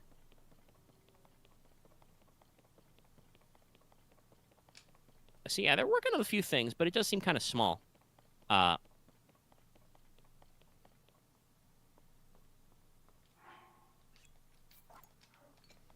So we'll see how it shaky bakies.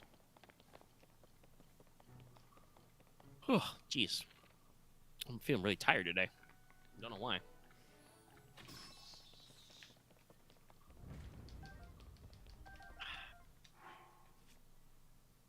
Whew. Okay, let's see here. What is left? My spear. I'm trying to make a definite list of weapons I do my damnedest not to break. Yep.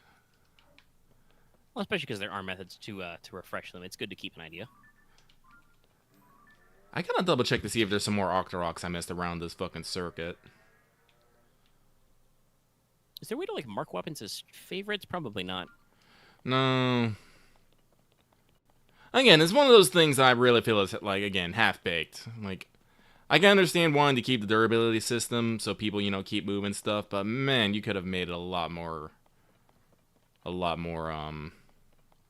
Yeah, it's kind of funny because in actually, I wonder. I'm gonna try something here. Age of Calamity, right? There is because that's a Muso game, a Warriors game. There is a blacksmith phase where you can, oddly enough, fuse weapons with other weapons to make stronger weapons with new traits, but that's just a service that was offered, 100 years ago, and Nintendo approved this. So it is kind of funny that, like we said, they doubled down on the damage to weapons and making it non-repairable. Oh, you didn't pick up my spear. Interesting. There you go. Eat that shit. It's delicious. Now die.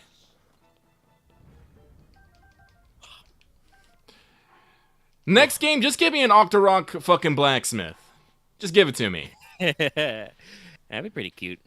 They've done goofier stuff. Alright. So that's all that. I'm not going to fix the Claymore, because that's in my Yeetus pile. I need to fix my Farosh shield, though, and my fucking Savage Lionel shield. I had a couple of other things to bandy about, but I'm feeling very tired all of a sudden. I think I might need to go drink a lot of water and juice up. Because I want to get back to my PvP grind. I'm only rank 17. You got to go, 25 for the mount? I believe so. Yeah. It's not that hard so long as you remember to log in and do your daily. Get a couple of CC in when you can, but it's still important to do. I see Alter chilling in Crow Casual right now, even. Mm-hmm. So yeah, if you have anything to bring up, go for it. I had a Oh, couple of things in my notes, but I can put them off. you can put him off. So Lucky's gonna try his hand at game design again, but instead of trying to build an actual video game or a tabletop game, I'm gonna try and build not a video game or a card game. Excuse me, a cardboard game. I'm going to try and design a tabletop game, which is something I have a lot more experience in, I'll say. Also, does not require as much fucking what's the word I'm looking for? Assets, art. Not at least not initially. It's pretty straightforward. It's pretty You just need straightforward. Text. Yeah, a lot of text. This has been mostly inspired by me playing Red Markets and me discovering I like this game, but it's not quite hitting it for me. And what do you do when it's something doesn't quite hit for you? You make something yourself. So I have started sketching out some stuff. I got my high level concept. I've already started what's the word I want to use? Thinking, plotting out the systems I want to use. Haven't decided on necessarily what kind of D system I want. I kind of do like Red Market's 2D10s because I do think like with as number crunchy as I'm a guy who likes crunch in my games. I like a lot of numbers. I like a lot of nodes. I like a lot of loot. Number go up. Yep. Yep, I do like number go up. So It is a style. So I think probably a game that with so much like crunch, I should probably try to limit as much GM interaction so it is not a fucking pain to prepare for the game every week. So I do really like Red Market's 2D10 system, with one being your die, the other being the market die. I think I am just gonna have a lot more modifiers involved, like correct me if I'm wrong, but there's not a lot that actually influences the market die in Red Markets. I mean, there are a couple things, but usually it's player facing, right? The main point is that it is supposed to be streamlined, as you said. It was not designed to be math allergic, and I think obviously with as much like even pared down as it is, as much gear fiddly as there is, it's not like meant to be a rules light system either. Mm-hmm. But I think to kind of like counterbalance some of the math, you're right. The main thing that affects the red die is there are certain NPC bonuses or like circumstantial modifiers that, you know, happen, but usually they're player facing. For instance, if you blind somebody with like flashbangs or smoke grenades, that's like you get a +3 bonus to your athletics check to dodge them because they're blind, because the market doesn't usually, you know, roll out damage in that way. No, so I think I want to I'm gonna definitely have more modifiers on the GM side, but I think I am gonna use the 2D10 system. It's just that when you roll, then the GM's gonna be say, all right, after you roll and apply a modifier to that because they have this, and they're gonna be like, oh no, which might get into some shenanigans. I'm not sure. Well, that's what playtesting is for. That is what playtesting is for. Right now, all I have mostly been working on is my stat and skill loadout. Like, I'm trying to get the breadth of stats and skills that I want to represent the players. I was considering maybe a class system, but I decided to toss that out. Classes are neat, but I find too often that they usually stick people in holes. And if they do not get in that hole, they become a lot less effective character. And I'm like, I think this is one of the main reasons why I shy away from D&D type like games and much prefer point buy system games. Yeah. Classes and careers have their benefits, but it depends on how flexible you are. Like, I think we talked about this. The Genesis system is usually pretty open-ended because they do have, what they call careers as kind of a class baseline to give you some starting skills and give you maybe a direction you want to put your talents in. But even when using like the hard-coded specialization trees, right, you still can take specializations that are not in your career if you don't mind paying a decent EXP upcharge. So your character is still mostly point-based. I think the only thing that were locked to careers were the signature abilities from Star Wars. Yeah. And even then, they found a way to make that classless with arguably Realms of Terranoth's heroic abilities. Mm-hmm. But also, to answer your question, X, sorry, before you move on, I would not say that either of us did the Lost Woods early.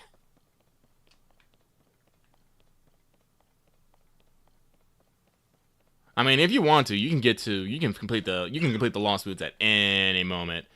If you follow the story will eventually lead you through it, but that's like literally, I think that's literally the step before you get the quest destroy Ganondorf. It's like a couple before that.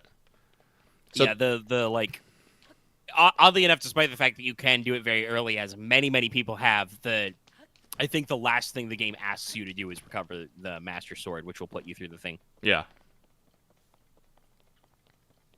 Actually, remember, you gotta think non-linearly. No, so I've been doing a point-by system, and I'm going to try and do things like, I'm trying to build the stats and skills like how I imagine things.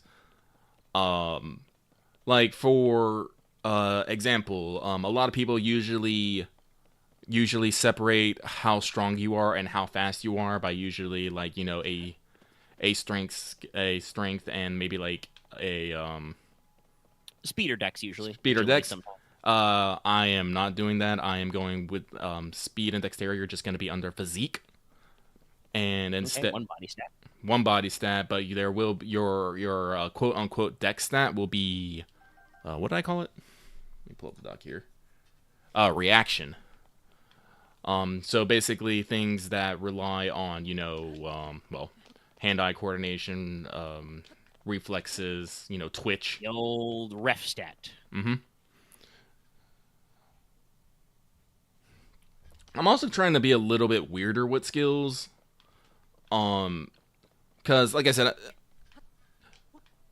I do think we usually get into some weird pitfalls, like with certain skills, like always having, you know, like perception and whatnot. I'm actually not just doing straight up perception. I'm actually kind of gonna try and split it a little bit. I think, like in reaction, one of the skills you can get is intuition. Intuition is going to be more like a passive kind. It's more like Genesis's vigilance, but it's not necessarily. It's not necessarily. I'm trying to make it more broad than just vigilance. Like if you walk into a room, I might call out, "Hey, someone roll me some intuition." And just from, like, you know, maybe subtle context clues or maybe just a weird feeling you have, you might notice something when you walk into a room. That could be an ambush, that could be something sparkly on the ground. You know, something like it's for skill for how good you are at noticing things without trying. And then down in what I'm calling versatility, which is basically my swap up from adaptation from Red Markets, you have observe, where you actually focus your intent on a person, place, or thing and try to learn something about it. It's a pretty good split. It's perception and or awareness and or alertness. Many names are used. Mm-hmm. Usually end up in these kinds of games because obviously, as we do, theater of the mind and shit, players need a button to push in order to interact with their environment. Yes. Because it's not like a video game. It's not like you can just pan the right stick and look around. You need a way to be like, I look around. What do I see? Some game masters just give you a lot of stuff, but sometimes you gotta actually study things. Hang on 1 second. But the kind of he's gonna hang on. I'll finish my thought. The kind of what should I call it? The passive active split is something you see in different games. Technically, D&D has had that in a few editions, but usually they just call it your passive versus your active perception. But it is important to have. Sometimes I know some games go on their level of making sure you have a separate social perception. It sounds like you're just putting that in intuition, which is also perfectly fine. Yep. But depending on how much the social angle is part of your game, you can also put in other stuff I'm trying to remember if second edition changed this, but first edition Eclipse Phase, you had perception for actually eyeballing and investigating stuff. And then you had, kinesics for hey, I'm going to study this guy's, actions and attitudes and body language. What's his deal? Is he lying to me? That's another thing. Player characters don't trust what NPCs tell them, so they will ask NPCs, are you lying to me? So you need to have a way to resolve that one. Is this motherfucker lying to me? Also in versatility, I'm going to try something I don't think... I think I'm going to try something I don't think I've necessarily seen.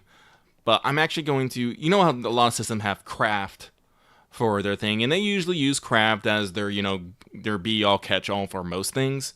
Instead, craft, while it's under intelligence, because I was considering calling it know-how, but I was like, nah. It's like intelligence is also your ability to retain information and sort information in your mind, not necessarily what you know. But while you do have craft and intelligence and versatility, I'm gonna try something called a repair skill or maintenance skill. Because, in my personal opinion, being able to maintain an object and repair an object is basically somewhat different than actually being able to build an object. Like, I can't build a car. I don't know how to build a car. I can fix a lot of parts on a car. Yeah, and some both classic RPGs and I think even like computer RPGs do kind of go this angle. Like, makes me think of like the difference between, say, it's not exactly this way, but say the difference between like the science skill in Fallout and then just also your repair skill. Oh yeah, that's one right. of them is just, hey, can I duct tape enough guns together? And then science is like, ah, yes, I understand how to build this laser gun. Bye. I just love how he stopped. Whee. But minecarts are very funny. They are. Die. Because something I do want to try, because this is the thing we were complaining, we were being weird about in Red Markets is I am planning on having like an upkeep system. I'm not sure if I'm gonna call it upkeep, but I'll think of something. But there is going to be a system where the more gear you have, the more you have to pay of something to properly maintain it. But I want a system that if you're in the field, you might have an ability to undo some damage, or you can, maybe like find some alternative means of like fixing your gear. Like Red Market's just one and done, you pay bounty or fucking that's it. Kind of gets my goat a little bit sometimes. Especially with such things of like, I didn't even use this. Why is it breaking down? And the game just goes, Oh, yeah. I mean, I think the game, the game element there is trying to cotton on to just it is broad, and that does mean you get edge cases. But I think the main point is, like you said, it's so there is always some kind of maintenance element to it, because the game likes gear and likes playing with gear, but it also understands that some players like to hoard lots of gear, sometimes that they don't need to hoard. Mm-hmm. And I think the point of upkeep a lot is to try and prevent the like megalixir problem where, you just, buy 40 guns and keep them in your back pocket until you need them. And it's like, well, I mean, if you have a lot of stuff, you need a place to store it. But because the game is kind of like, it feels like at times it was written and edited, by Caleb and some of the others to like very directly just be written with a tone of like, no, you can't do that. And I don't know if that was just Caleb and Heaven on Games design goals of just like, seeing how people play games and how other games are written and just being like, yeah, no, we want to make sure to set boundaries because we're on the internet and understand sometimes RPG gamers are gremlins. Or if it came out in playtesting of like, okay, no, if I and I do know this from some of my own playtesting, you do have to be careful about giving players, an inch, because sometimes they'll take a yard, sometimes they'll take a mile.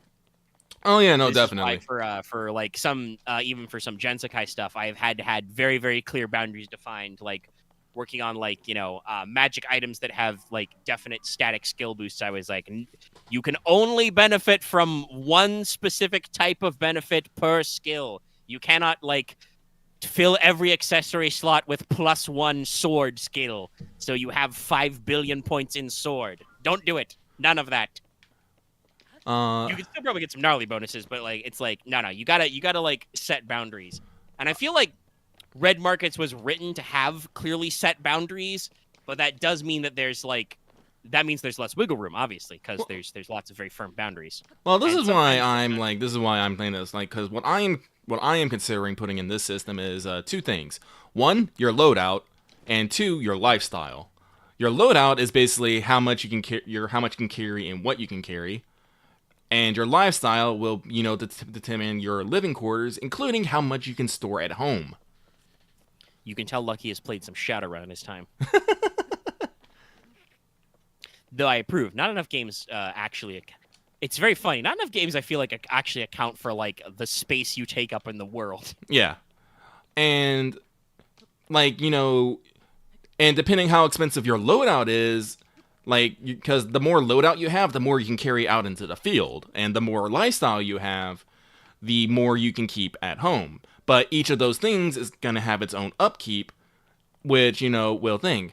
But because I am making things more expensive, like, this is something I also noticed about Red Markets I thought was weird. You have to spend money for people to. You have to give people money for when you give them favors. What happens when you do other people favors? Like, why does no one give you a bounty for doing something? Why is your only fucking source of income going over the fence and, doing stuff? Especially when you're such a, you can have such a wide variety of skills. Yeah, there are some, there's technically under advanced rules, there are some what they call small business opportunities, but many of those are meant to be, risk reward and stuff. And mainly, I think it's just, again, some of it is just trying to keep the game's focus tight.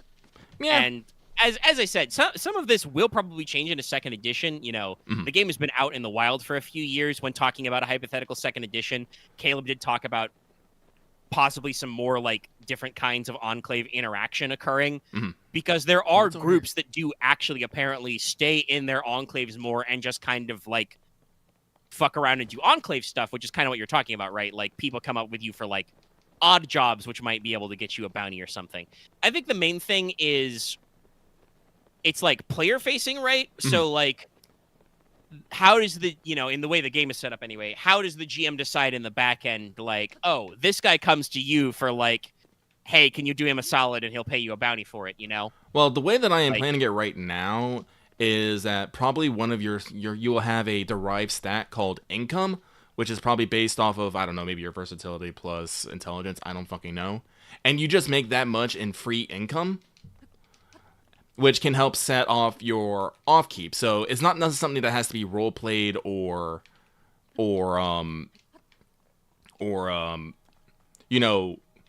tanned out. It's just like, in between sessions, in between you deciding to go over the fence, or whatever I'm going to call it in here, you did enough work or helped enough people that you made this much, thanks to your, your scats and seals or whatever. Like I said, like, I am playing this game to be a lot more number heavy and crunchy. Like, I understand that some people don't like that. I like that though. I do. This game's gonna have. This is why we do game design, because we like things. Like, yeah. I didn't make Mages of War, a game which is arguably feature complete.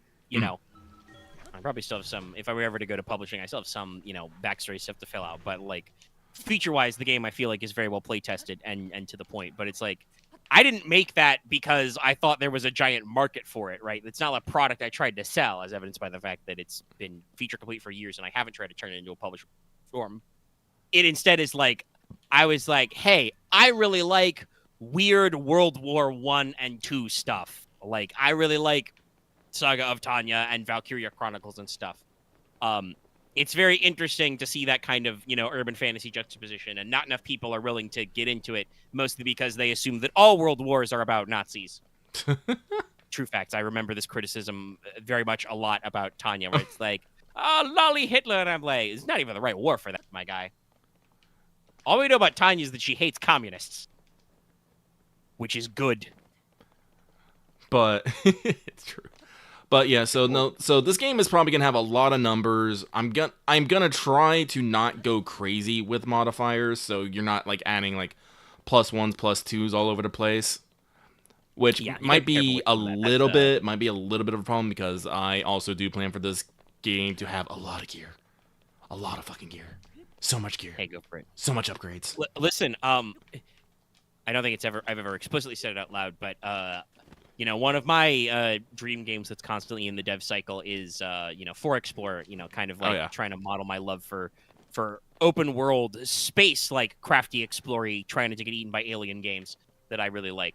A lot of the way that I wanted to format that game with like its gear system and the way upgrades work on that was because of red markets, where I'm like, oh, this is really good. I like, this thing of like, okay, you have an item and then you can make that item do more stuff with these, by adding these traits for this little bit more. Mhm. And some of these, traits that you add are universal. Like many things are just like, buy X, buy off clunky, or, buy X, buy off cumbersome.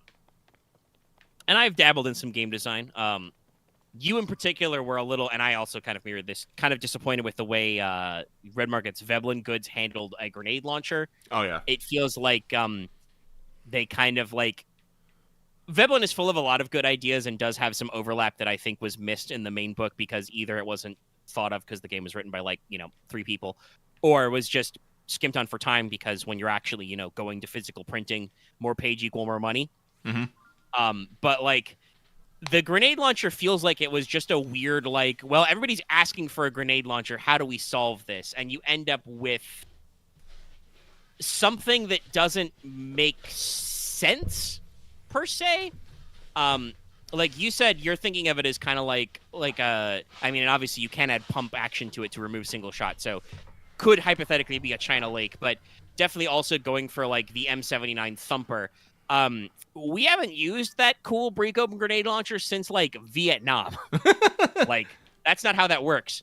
Also, I get why they went this route, but grenades you pull the pin on and throw are not 40 millimeter shootable grenades. So there's a boy. They did an interesting kind of like trying to make a simplified version so you could get all this stuff down there, but it's very expensive. It doesn't even actually account for ammunition. No, it uses charges, but you have to still use other grenades because it has no damage. Yeah, and it's just like, okay, you tried really getting it simpler, and also, like I said, I think some of the point was they were trying to avoid a situation where a character buys nothing but a grenade launcher, and is literally running around the lost in just his boxer shorts and a grenade launcher. That might actually be like, a little intense on the upkeep and kind of annoying to run into because it doesn't necessarily make sense as like a taker gimmick. You got some luminous boys here, but it also, like I said, is really weirdly limiting. I don't know. Like I said, I think it's the only thing that is like that, where it's like you said, you need to actually own grenades, which are their own cost, but you also need to buy this thing for twice upkeep, by the way, and pay upkeep on it. But also that doesn't get you anything unless you also have grenades. And it's like, I don't know. Maybe the writers were thinking you would be scavenging grenades more often from people or something. I don't fucking know. But I came up with a couple of alternatives that like hit different things. The actual like rotary grenade launcher system you see a lot these days, which has its own, heavy drawbacks, some of which you can't get over. For instance, it is hampering, so it takes up 1 hull and 1 refresh. Because I actually, did a little research into this. Stat-wise, a fully loaded out, rotary grenade launcher, the six chamber kind, is allegedly heavier than most LMG systems, which the LMG also has the hampering. So I'm like, okay, no, that makes sense. This is fucking heavy. If you're carrying a fully loaded 40 millimeter grenade launcher, rotary type, like the Miklor kind or the other, similar designs, including probably some extra 40 mic grenades in your back pocket, that's a lot of shit you're carrying. Okay. That's heavy. But also there's a lot of other stuff you can do, and then rather than like, I did include on that one a modifier that lets you just stuff grenades into it. I call it literally scrap cannon. But the way I made that was just you spend charges on your grenades to refresh charges on your grenade launcher, and it keeps the extras. Oh, I think he did.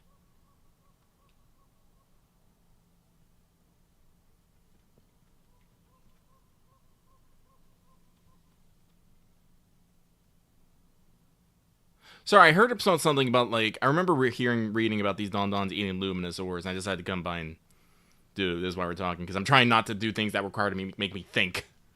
Yeah. It's important because you talk about stuff. I'm talking about But yeah, stuff. so like I said, just to wrap this up, I came up with a couple different solutions. I didn't even make a single-shot grenade tube thing, which can be underbarrelized because it's got like an attachable. That one's only upkeep 2, but it goes, if you're buying it aftermarket, that's twice upkeep. And then a day or two to produce a gem. Okay. So like it still stays evened out, and obviously it's not going to be perfect because it's not coming with some of the upgrades. I thought for a second I was going to have to come up with some ideas for like tear gas grenades and stuff. Also, very weird. I'm getting a lot of buffer looping on the Vigia. For tear gas grenades, just make a fucking smoke grenade upgrade. Well, no, actually, that's already there. Smoke grenades are in Veblen, and they have both poison gas and tear gas upgrades. Oh, okay. And I'm just like, oh, okay, that's solved. Cool. Perf. Yeah, it just works out. I'm like, all right, good. That see, like, this is what I said. Veblen has some good stuff in there. All right, I've refreshed and I've recaptured the preview. But also, it's like, I don't know. The grenade launcher is just really weird, and I feel like they wanted to like oversimplify things for compacting. And I'm like, well, I'm homebrewing, so I don't have to. I can write my own dumb ideas. That's how it works when you're at home. Also, by the way, the next Red Markets AP is uploaded, but we've had a lot of other videos coming out, so I'll schedule that one up for tomorrow. When we're hypothetically playing more Red Markets. No, but like I said, I have some ideas, and once I actually start writing more things down, I'll probably start sharing with the lads, the group, the squad, and see what other people have to offer. But I think that's it for me. Yeah.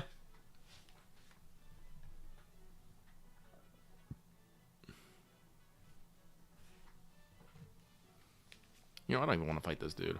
Let's get out of here. There's a fucking lightning Gleeok over there, but I need more fire Gleeoks, I think, specifically. Actually, it was a red moon. Let me go see if that one's on the fucking bridge again. Yeah, probably. Where is that? Oh, yeah, I have to launch myself from the damn tower. That's right. Yes, because the Lake Hylia shrine is in a hole in the water. And the big swirly. Correct. And then that guy wants a sand swirly. I gotta find the swing swirly. Reminds me, I know where a couple of those are. I should take a picture of that sometime. I gotta go back to the desert and punch that Molduga. But I actually don't know what we're doing for Red Markets, but that's why it's player facing. That's on you guys. Yeah, might do another score. Have job lines, and you guys know how to do scores. We can do bigger scores now because we all got bikes. Yeah, you got more haul. And Aaron brought up strength 4. Yes. And I mean, once again, like Red Markets has some mechanical stuff. Like I said, it has a lot of firmly defined boundaries, which means that there's less flexibility in some parts of the system. But actual like raw like role playing storytelling wise, we're doing great work. Oh yeah. Did you guys think the bear attack was something? You thought it was wacky and wild how tense it was with the helicopter. You haven't seen nothing yet. Why did you get to the next session? Yeah, no. Real good shit of that one. No, that shit's real. That shit's really real. We must have a couple of very big real moments.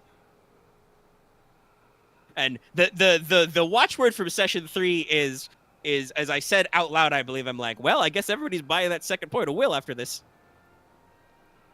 Not entirely true. A couple of you actually have a couple of will that was untracked, but in general, I felt like everybody was like, need more will. Yeah. A lot of bad stuff happening. Yeah, big boy's back. I'm gonna go beat him up again. Maybe faster this time. I'll use my better weapons. You may wear some good shit. But yeah, like I said, I don't have anything further beans to talk about. I mean, we should probably mention that the new Spider-Verse movie is out. People are saying it's the greatest. Yeah. I don't have any plans to see it in theaters right now, currently. Gosh, I didn't even know. Yeah, it's too long of a drive to a theater to plan anything. It's fucking hot and thunderstormy all the time. I'm actually quite surprised, knock on wood. It was raining heavily earlier, but it seems to have blown over really fast, so I didn't lose any internet juice. But yeah, it's good. I'll probably catch it when it's on streaming later. But yeah, that's all I got around.